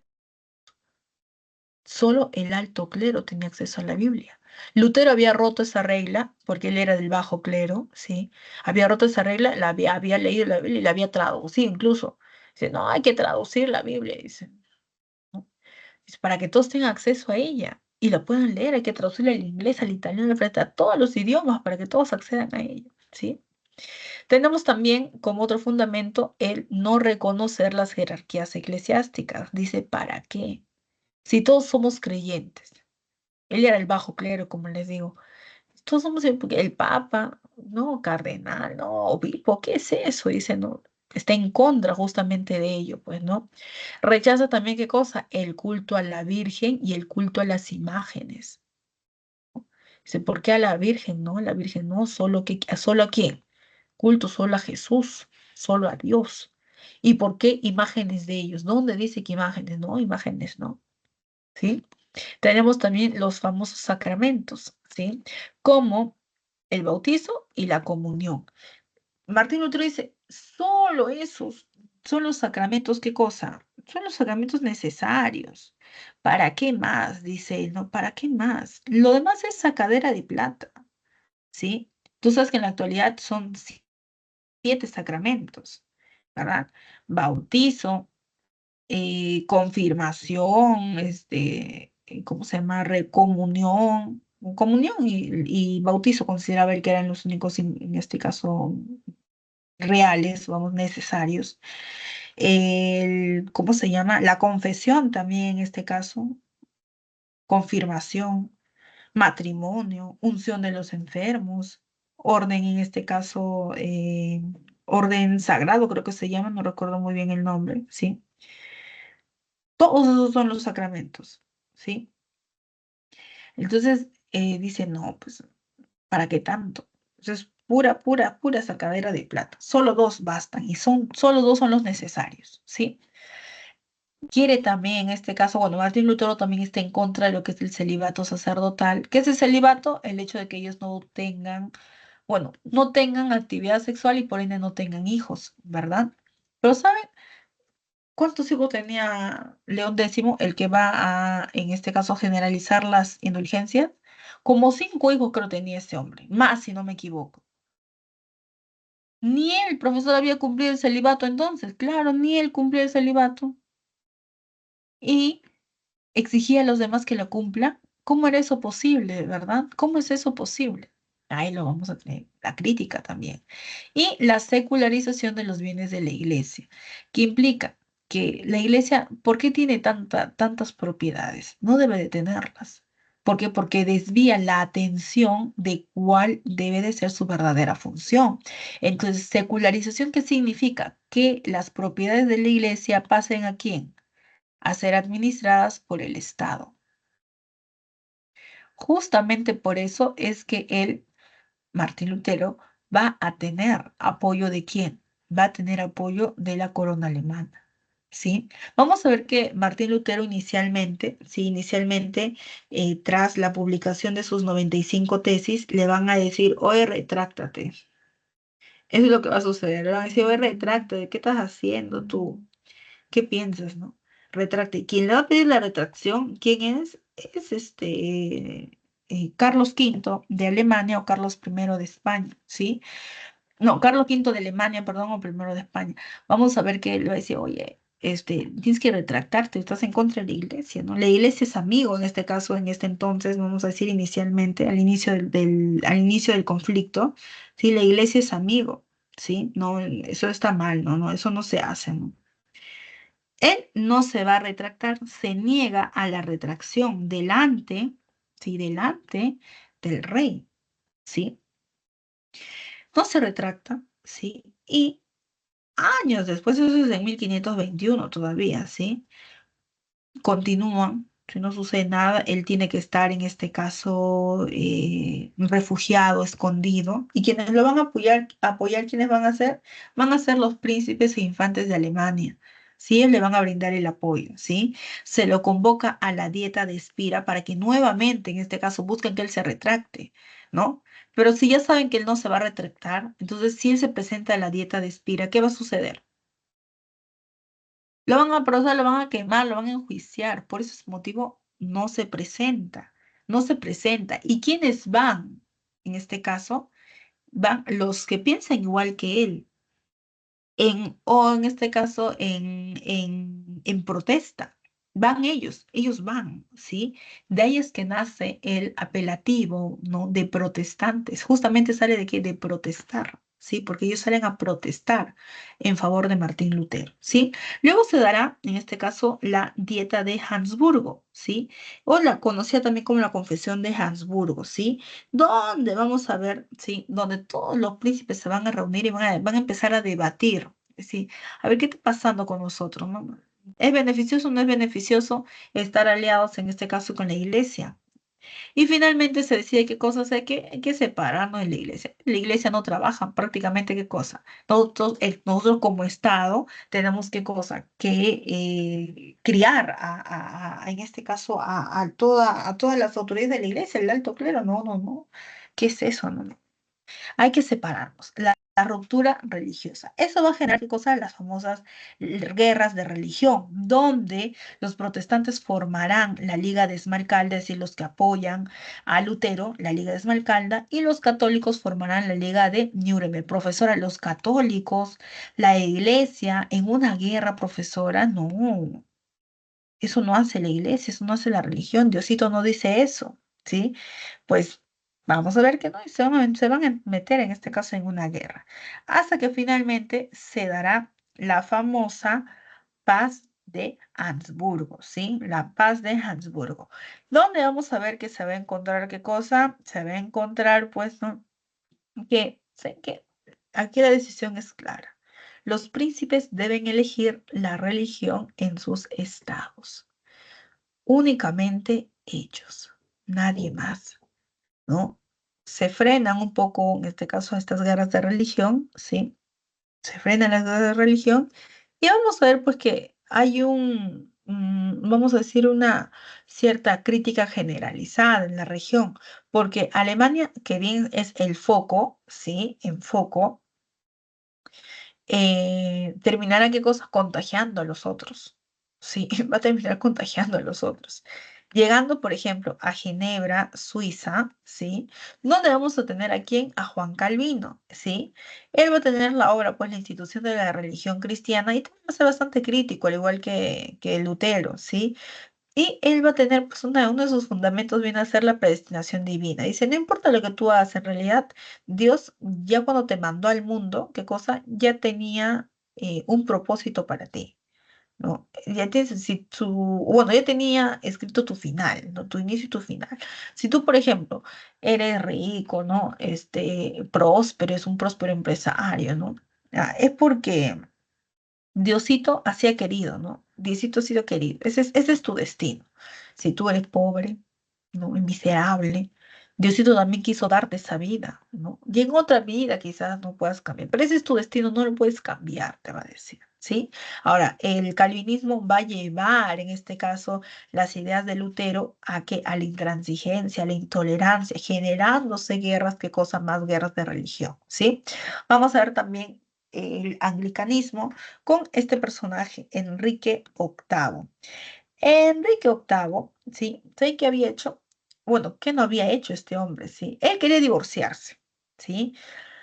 Pero la Iglesia Católica no le permite, en este caso, esta idea de la separación. No, le dice, no, estás loco, qué estás pensando? Tú le dices, no, no, no, eso no se hace. Y con el pretexto, pues, de su divorcio va a decir, ¿qué?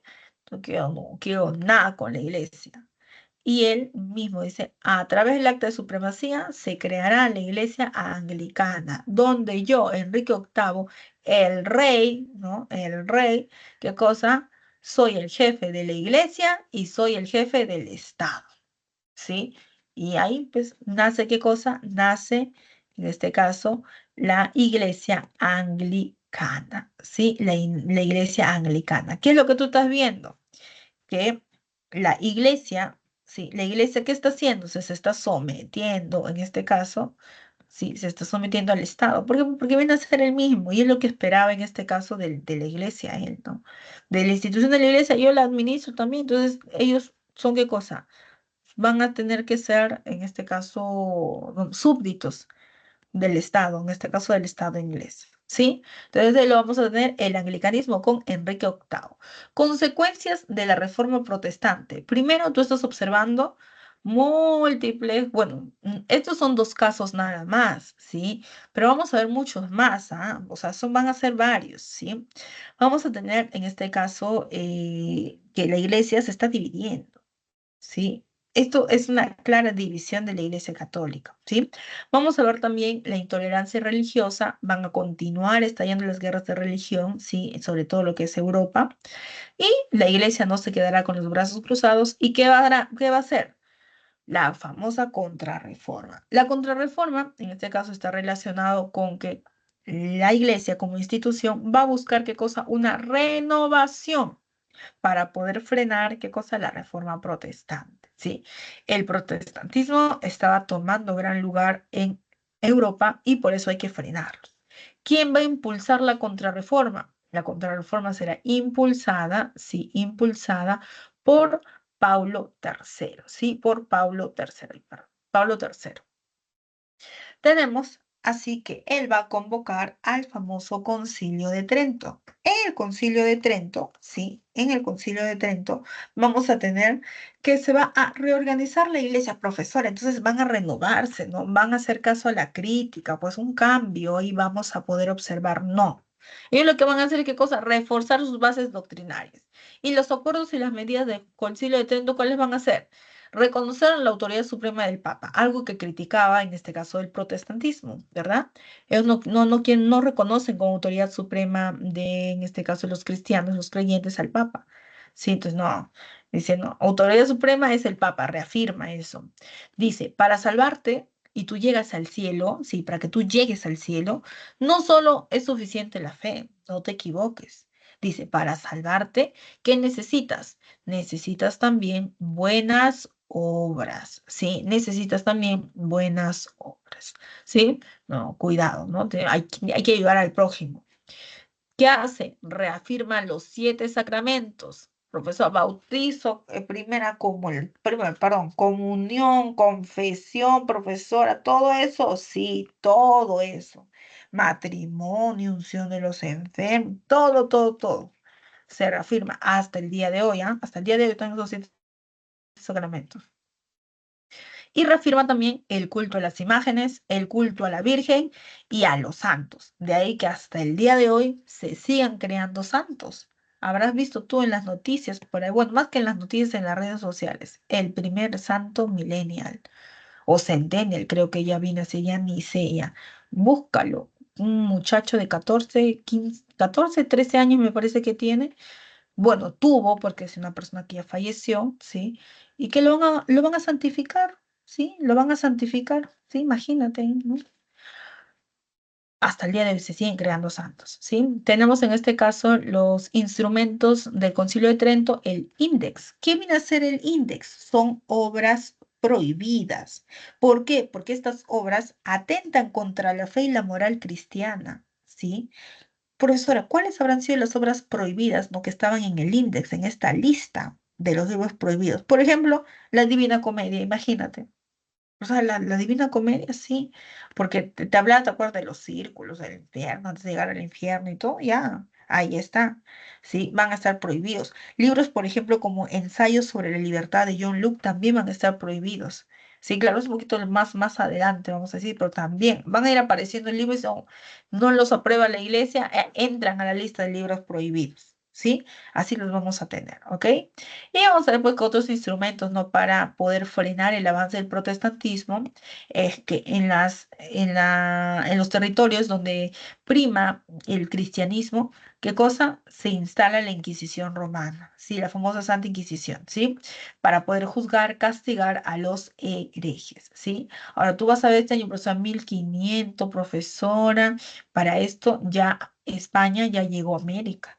Es más, España ya todo, ya grandemente en América, profesora, ya, uy, no, ya nos dio vuelta, profesora, ya, sí. Y, profesora, entonces, nosotros que teníamos otra religión, Santa Inquisición, no, porque a nosotros todavía somos como niños, entonces hay que enseñarnos, ¿sí? A nosotros hay que enseñarnos, ¿sí? En ese contexto de lo que viene a ser el Concilio de Trento, se va a decidir la creación de la Compañía de Jesús, los famosos jesuitas, fundado por ¿quién? Ignacio de Loyola, que después también a Ignacio de Loyola, ¿qué van a hacer? Lo van a santificar, ¿verdad? Ya, ahí está. ¿Cuál es el objetivo de las compañías? En este caso, la Compañía de Jesús, restablecer la autoridad pontificia, ¿sí? ¿Cuál era la función? En este caso, labor educativa y labor evangelizadora, ¿sí? Que todos deben de rendirle voto de obediencia al Papa, ¿ok? Muy bien. Dios mío, mi gargantita. Vamos, continuamos. Luego tenemos, ¿sí? La expansión europea, ¿sí? En lo que viene a ser la expansión europea, vamos a recordar, sí, vamos a recordar, primero la toma de Constantinopla, ¿sí? Profesora, ¿por qué la toma de Constantinopla? Porque recordarás tú que la toma de Constantinopla va a ser punto clave. ¿Por qué? Porque Constantinopla ha sido tomada, sí, ha sido tomada por los turcos otomanos. Los turcos otomanos han tomado la principal ruta, sí, la principal ruta de comercio. Entonces, si yo quería pasar, yo comerciante europeo occidental, quería pasar hasta Asia a través de esa ruta comercial, entonces tengo que pagarle a quién por pasar por esa ruta. Tengo que pagarle a los turcos. ¿Qué quiere decir? Que el turco se va a enriquecer, profesora, con mi pago. Sí, se va a enriquecer con tu pago. Sí, entonces agarrar. Y eso no le va a gustar, pues no le va a gustar. ¿No? Imagínate, ¿no? Es como decir, o lo que sucede en la actualidad, ¿no? Cuando hay otra empresa, por ejemplo, las cadenas de boticas, ¿no? Y farmacias, ¿no? Ustedes saben que son principalmente de inversión, chilena. Entonces, hay muchos que son bien nacionalistas. No, yo no compro ahí, te dicen, ¿no? ¿Por qué? Porque esos son chilenos. O sea, si mi plata se lo va a llevar los chilenos, te dicen, ¿verdad? Y no, no voy a, no. Yo prefiero comprar en la botica de mi casa, que es peruana, dice así. El laboratorio igual es extranjero, pero igual, ¿no? Y no, yo no voy a comprar ahí. Algo así. Porque muchos consideran, mis profesora, bloqueo comercial, entonces no podían pasar por ahí. No, sí podían pasar. El detalle es que el paso hay que pagarlo, ¿sí? No es que, profesora, estaban desconectados, profesora, ya no podían pasar para el otro lado, profesora, los europeos. No, no, no, sí pueden pasar, pero hay que pagar con plata contante y sonante, ¿sí? Ahora. Eso va a hacer, sí, que algunos países que tienen, sí, que tienen salida hacia el Océano Atlántico, al Atlantis, sí, que era con el nombre que le conocían en ese entonces, puedan buscar ellos qué cosa, nuevas rutas hacia Oriente, sí, nuevas rutas hacia Oriente.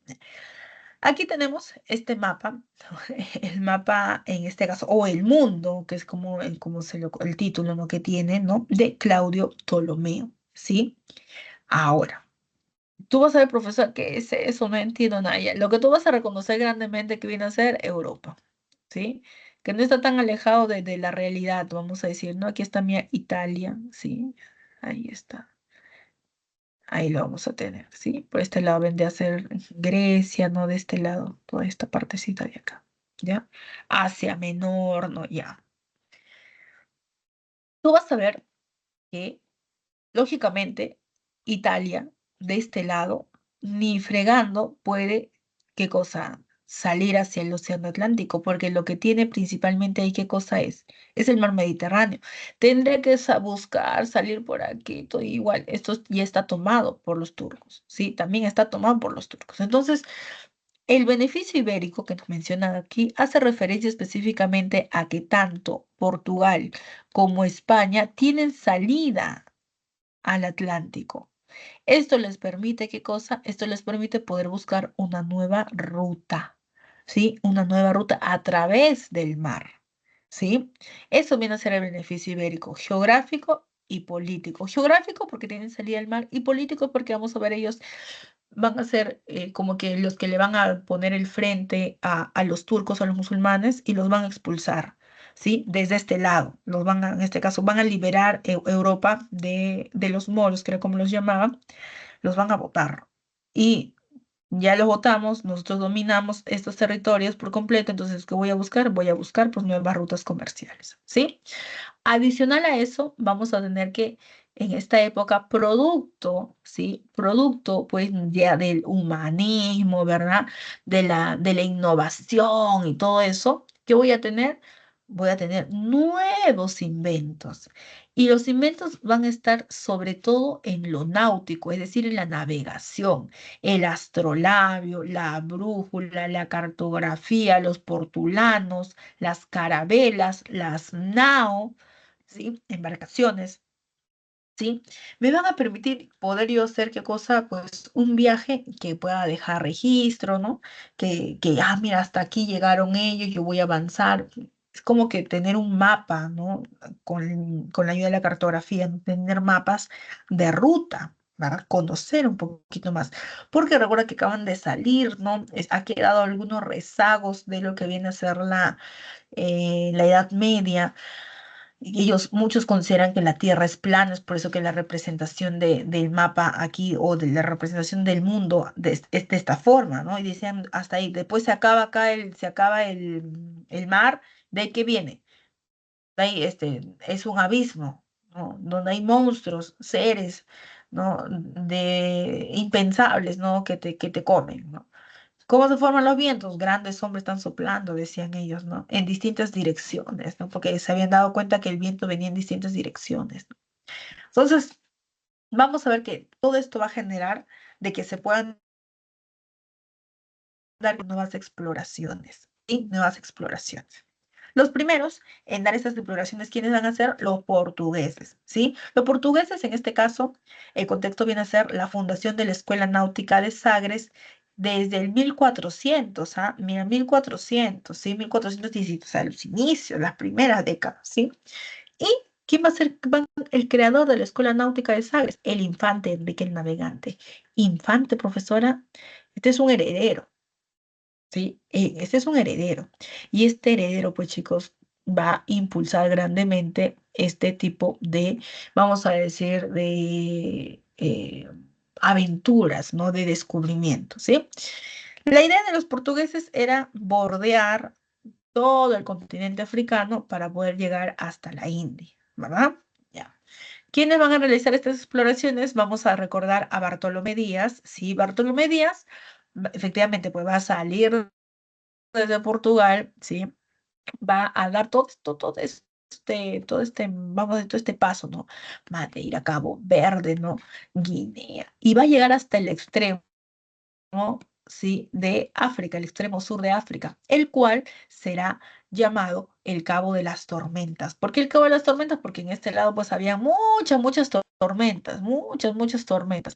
Pero le van a decir, oye, Cabo de las Tormentas, no, pues nadie va a querer ir porque hay tormentas. Hay que ponerle el Cabo de Buena Esperanza. Por eso se le cambia de nombre, ¿sí? Vasco da Gama no dice, ya, tengo que llegar al Cabo de la Buena Esperanza y de ahí, ya que tengo que hacer ahí, se tendría que subir, pues, ¿verdad, profesor? Ya, sí. Él va a llegar hasta la India, ¿sí? Llega hasta la India, Calicut, y va a establecer la nueva ruta de las especies. Va a decir, oh, Europa, Europa, escucha, yo tengo una nueva ruta. Yo ahora, sí, bueno, tú ahora puedes pasar por esa ruta, pero eso sí, para que tú pases por mi ruta, ¿qué tienes que hacer? Me tienes que pagar a mí. Ya no le pagas a los turcos, ya acá paga por mí. Era una ruta mucho más larga, demoraba más, ¿sí? Pero ya no tenías el contacto pues con los turcos, ¿sí?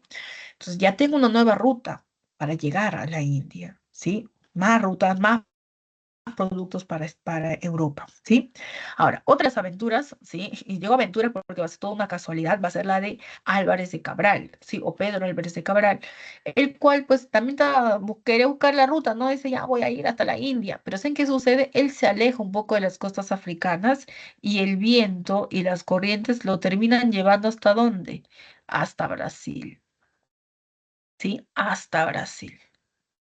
Y en este caso va a permitirle a los portugueses reclamar, ¿sí? Reclamar para Portugal, ¿qué cosa? Este sector, ¿no? Que más adelante va a tener que ahí, enfrentarse a quienes, a los españoles, ¿sí? Ahí los vamos a tener, ¿sí? Vasco da Gama está aquí, ¿sí? O sea, el que llegó a las Calicut, ¿sí? Las principales colonias que vamos a tener aquí serán, en este caso, Brasil, Senegal, el Congo, Hormuz, Ceilán, Calicut y Macao, ¿no? Tanto en América, en África y en Asia. La más importante, ¿cuál va a ser? Calicut en Asia, ¿sí? Calicut en Asia. Ya entendemos por qué Brasil en la región pues también tiene otro idioma, porque en este caso los portugueses van a llegar a este lado, ¿ok? Ahí los tenemos. Y bueno, en África también van a tener varias colonias.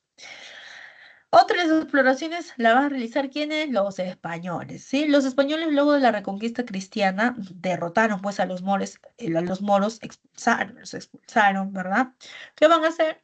Pues van a darle el voto de confianza al gran Cristóbal Colón, ¿sí? Ahora, Cristóbal Colón tenía un planteamiento bastante loco, incluso él había ido primero a Portugal, ¿sí? A pedir en este caso, pues, no ya el financiamiento, la autorización, ¿no? A nombre de ellos, ¿no? Para realizar esta locura, ¿no? Para la época en realidad. Porque él proponía llegar a la India, que está en Oriente, viajando ¿hacia dónde? Hacia Occidente. Profesora, qué loco, ¿no? Él tenía la certeza de algo, de que la Tierra era redonda, sí, que la Tierra era redonda y que sí o sí esto era posible de darse. Pero vamos a ver, pues, ¿no? Que no le van a tener tanta confianza. ¿Quién sí le va a tener confianza? ¿Quién será? La reina Isabel, que va a vender sus joyitas para poder, en este caso, darle el financiamiento, ¿no? Finalmente, la capitulación de Santa Fe. Le tuvieron mucha fe, en este caso, Cristóbal Colón, quien termina arribando a América en 1492, ¿sí? El primer viaje de Colón va a ser toda una aventura porque va a tardar más tiempo de lo pensado, ¿sí? Más tiempo de lo pensado. Muchos hombres van a morir en el camino y esto va a ocasionar, pues, que, va a ocasionar que se rebelen contra él, ¿no? Y finalmente, pues, no diga ya, nos regresamos, pues, ¿no? Pero él no ve a lo lejos. Le informan de que hay tierra, ¿no? Tierra a la vista. Ahora, no era tierra firme, ¿era qué cosa? Eran islas. Sí, ellos se dan cuenta que son islas. Y en su primer viaje en realidad van a explorar islas, solo explorar islas, ¿sí? Van a llegar en este caso entre las islas más grandes, ¿sí? Entre las islas más grandes va a ser ¿cuál? Va a ser la de Cuba, pues, ¿no? Esta grandota que tenemos aquí es Cuba, ¿sí? Del otro lado tenemos Haití y República Dominicana. Esta es la de aquí, sí, las más grandes. Pero en su primer viaje únicamente vienen a ser islas, ¿sí? Ahora, Cristóbal Colón hace un segundo, hace un tercero, hace un cuarto viaje y él cree que ha llegado a la India. Ha llegado, él dice, no he llegado a Asia, solo que llegó bien lejos. La India es bien, en este caso Asia es bien grande, llegó bien lejos, pero sí vamos a establecer una ruta. Pero ya no le permiten hacer un quinto viaje. Cristóbal ya está viejo, ya está enfermo, ¿sí? Y termina muriendo. Cristóbal Colón nunca se entera de que había llegado a un nuevo continente. Tiempo después ya se darán cuenta de ello, en este caso los monarcas españoles, y mandarán qué cosa, nuevas exploraciones, ¿no? Nuevas exploraciones que terminarán en este caso en Centroamérica y luego enrumbándose en lo que vendría a ser América del Sur. ¿Cuáles van a ser sus colonias? Las principales. Vamos a tener Florida, Nueva España, Perú, Cabo Verde, Túnez y Filipinas, tanto pues en América, África y en Asia, ¿sí? Profesora, todo eso, sí, todas esas colonias, sí. Es más, vamos a ver que gracias a este descubrimiento de los españoles se va a poder hacer el famoso viaje de circunnavegación, es el famoso viaje de vuelta al mundo, ¿no? Lo va a iniciar Magallanes y lo va a terminar Juan Sebastián Elcano en el 22, ¿sí? Mira, mira, todo, van a bordear el mundo literalmente. Ahora, se generará un problema, ¿sí? ¿Por qué? Porque tanto Portugal como España han llegado a América. Claro, España llegó 8 años antes, 1492, 1500 recién llega Portugal, pero igual reclaman porque ese era un territorio el cual los españoles no habían aún en este caso tomado, ¿no? Se va a generar todo un problema, ¿ya? Finalmente van a recurrir a quién? Al arbitraje del Papa Julio II, el cual va a establecer el reparto de las zonas de exploración, ¿sí? De los nuevos territorios, estableciendo qué cosa, una línea divisoria a 370 leguas de la isla de Cabo Verde, ¿sí? De esa forma se terminan dividiendo prácticamente las tierras nuevas, vamos a decir, en dos. Todo lo de amarillo para España y lo de moradito para Portugal, ¿sí? Y mira acá, este profesor Brasil, profesora, ahí los vas a tener. Consecuencias a nivel económico, hay una nueva ruta comercial, ¿sí? Y se va a iniciar este proceso de qué del mercantilismo, este sistema económico del mercantilismo, ¿ok? Acumulación de metales preciosos, proteccionismo del Estado, ¿no? Bueno, de los mercados con las nuevas colonias.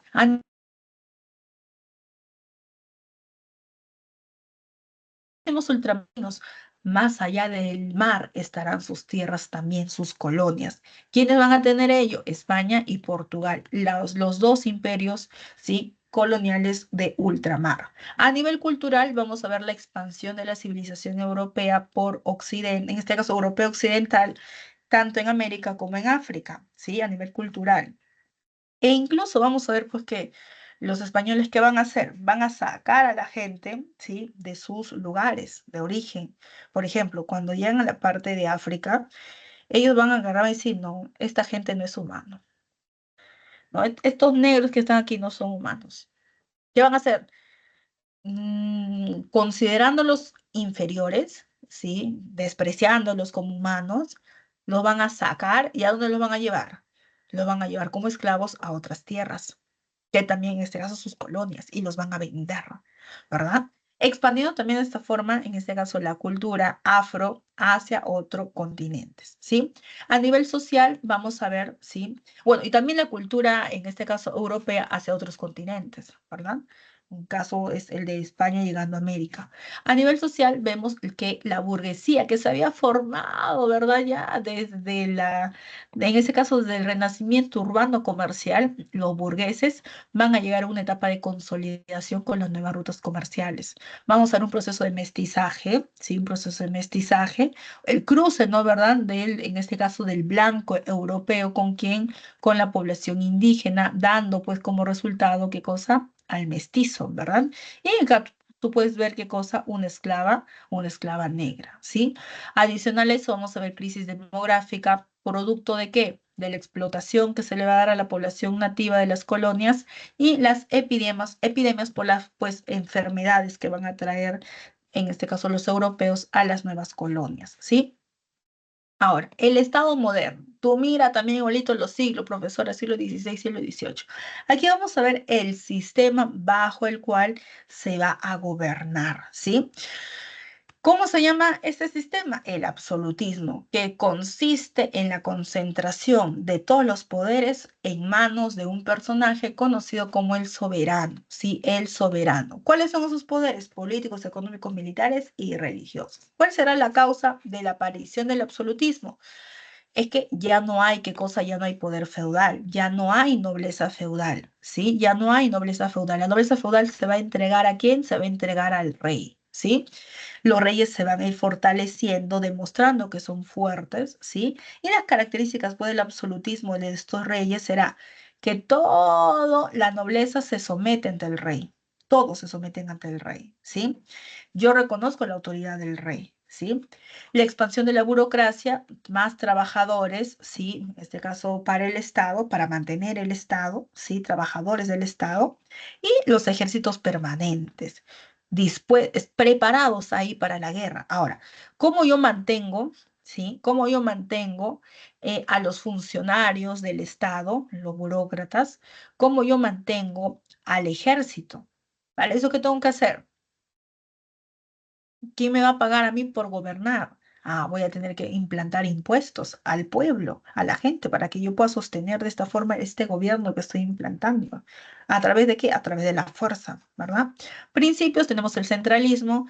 Otro principio tenemos el providencialismo. Centralismo se entiende lógicamente porque concentra todos los poderes. Providencialismo, porque va a decir, no, la iglesia apoyará esto también, dirá, sí, es el Diosito ha querido que sea así. Esto es así porque Diosito lo quiere de esta forma, ¿verdad? Ahí lo vamos a ver. Vamos a ver también el regalismo que tiene que ver con la recuperación del poder del monarca, ¿sí? Porque recuerda que en la época feudal el monarca ha perdido, ¿sí? Ha perdido poder, ¿verdad? ¿Quiénes tomaron ese poder? Los señores, ¿sí? Locales. ¿Verdad? Se dieron ese poder. Pero ahora, ¿qué está haciendo el rey con el absolutismo? Está recuperando ese poder.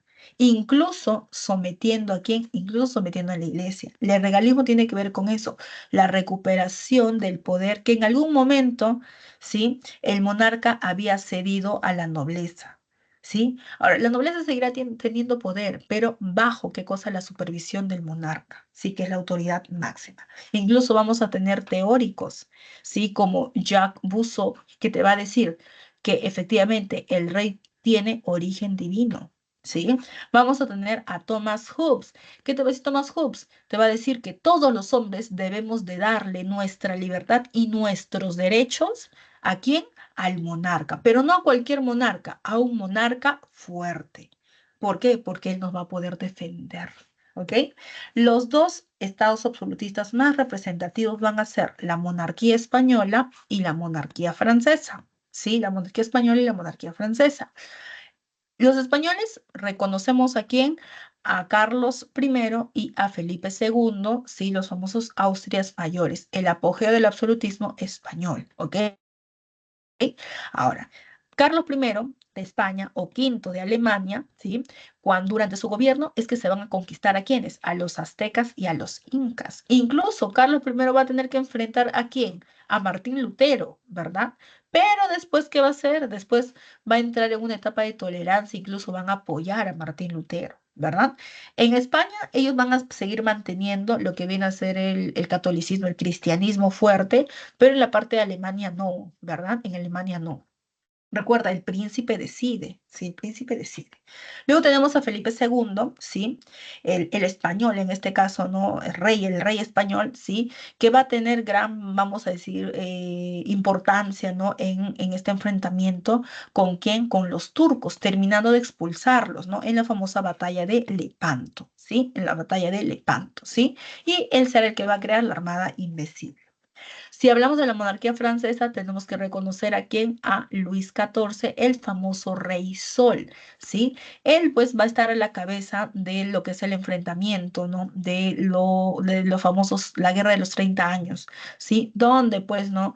Va a demostrar Francia su hegemonía en Europa, ¿sí? Luis XIV va a centralizar el poder político y administrativo con la ayuda de quién? De Colbert. Van a aplicar una política mercantilista. No basta con la acumulación de metales, sino de que el gobierno absolutista tiene que ser sostenido a través de qué? De las rentas. Sí, de las rentas y de la protección del mercado. Solo yo voy a poder comercializar, por ejemplo, con mis colonias. De esa manera protejo, sí, protejo, ¿qué cosa? La producción interna francesa, ¿sí? Proteccionismo, proteger, ¿sí? En este caso, el mercado, ¿no? La producción, cuidar mis mercados, que nadie más entre a mis mercados, solo los franceses, ¿sí? Y será pues Luis XIV el que va a mandar a construir el gran palacio de Versalles, ¿sí? Máximo, máxima representación de lo que viene a ser, sí, máxima representación de lo que viene a ser el absolutismo francés. Con eso, chicos, estaríamos terminando, ¿sí? Hasta aquí nuestra clasecita de hoy. Vamos por las preguntas, ¿sí? Vamos por las preguntas, por favor. No tengo las preguntas aquí, no las pegué. Pero a ver, creo que ustedes ahorita tienen receso, ¿verdad? O sea, que tienen que estar ahorita receso. Espero que no se molesten que les tome unos minutitos de su receso. Resuelvan las preguntas, lean las preguntas, chicos, lean las preguntas. 2 minutitos, lean las preguntas para poder pasar a las respuestas. ¿Ya? A lo menos que me digan, pues ya tengo, dicte las claves.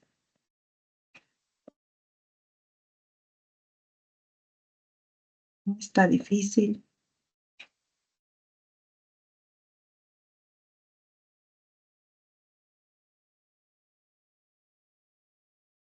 Yo voy a colocar ahorita las preguntitas.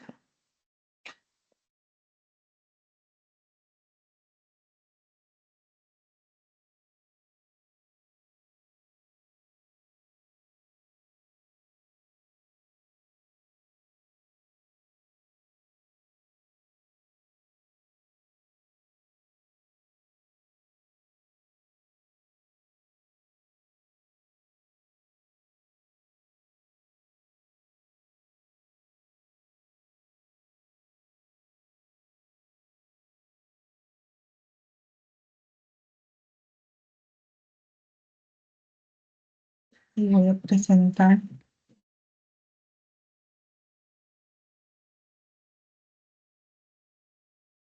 Vamos por las respuestas.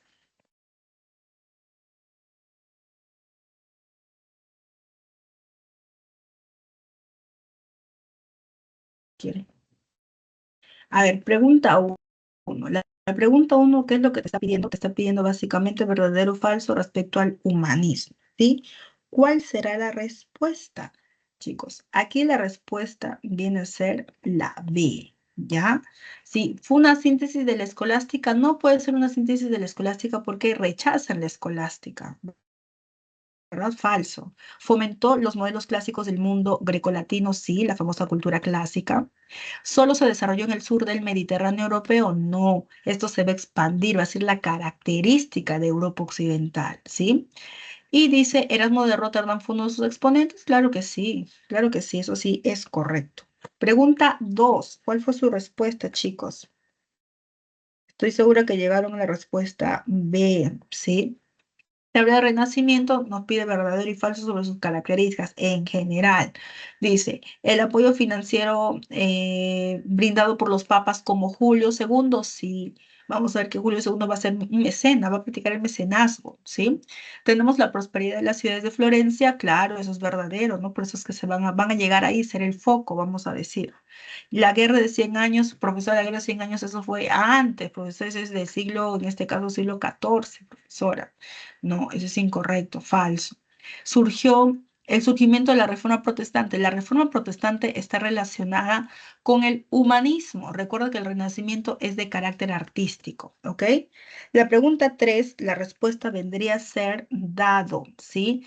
¿Por qué? Porque una de las consecuencias más importantes de la reforma protestante, la reforma religiosa, será la creación de nuevas, ¿qué cosa? Religiones, de nuevas iglesias, ¿sí? Y tú te das cuenta de lo demás, ¿no? Disolución, no, más bien aparición sería una consecuencia. Reunificación de la iglesia, no, la iglesia está dividida. Escisión de la iglesia de Bizancio o la iglesia ortodoxa, no. Reafirmación de de la autoridad, en este caso del rey, no, la autoridad papal sería en este caso, ¿no? En cambio aquí, la promulgación del acta de supremacía, claro que es una consecuencia, porque se expande la reforma protestante creando nuevas, ¿qué cosa? Nuevas iglesias, ¿sí? En la pregunta 4 te pide, en este caso, acerca de la expansión europea, te pide en este caso verdadero, no, y falso, ¿sí? Eh, Respuesta aquí, la respuesta es enano, ¿sí? Dice, Inglaterra se convirtió en un imperio colonial, ¿sí? No, en este caso no es de esta época un imperio colonial, es mucho más adelante, ¿sí? Aquí solo sería Francia e Inglaterra, perdón, Francia, ¿qué Francia? España e Portugal, ¿sí? Grupos humanos fueron llevados a otros continentes, claro que sí, comenzando por la población negra africana, ¿sí? Finalizó el capitalismo mercantil, no entra en auge el capitalismo mercantil. La Iglesia Católica respetó las religiones locales, no, lo que vamos a ver es más bien que todas las órdenes religiosas, como los jesuitas, agustinos, franciscanos, ¿qué van a hacer? Van a llegar a las nuevas colonias a que a evangelizar, a dar su acción, su labor educativa en la evangelización, ¿sí? Y 5, vamos a tener, pues, ¿no? Que los estados modernos, ¿sí? Para poder garantizar la administración de su gobierno, para poder garantizar el ejército, ¿sí? Y toda la defensa del territorio, ¿sí? ¿Qué tienen que hacer? Deben de recaudar impuestos en todo el territorio. ¿Sí? No hay otra forma. ¿Cómo van a sostener este sistema? ¿Quién sostiene el sistema? Lo sostiene la población, lo que más adelante vamos a conocer como pueblo, el pueblo. Y cuando el pueblo se canse de tener que pagar impuestos, ¿qué va a hacer? Se va a rebelar. Profesora, eso es Revolución Francesa, profesora, claro, que es la última etapa, pues, de la edad moderna que vamos a estudiar en nuestra siguiente clase. ¿Ya, chicos? Entonces, hasta aquí nos vamos a quedar. Disculpen que les haya quitado minutos de su receso, pero era necesario poder explicar para que no queden dudas. ¿Ok? Nos vemos, chicos, hasta la siguiente semana. Cuídense mucho.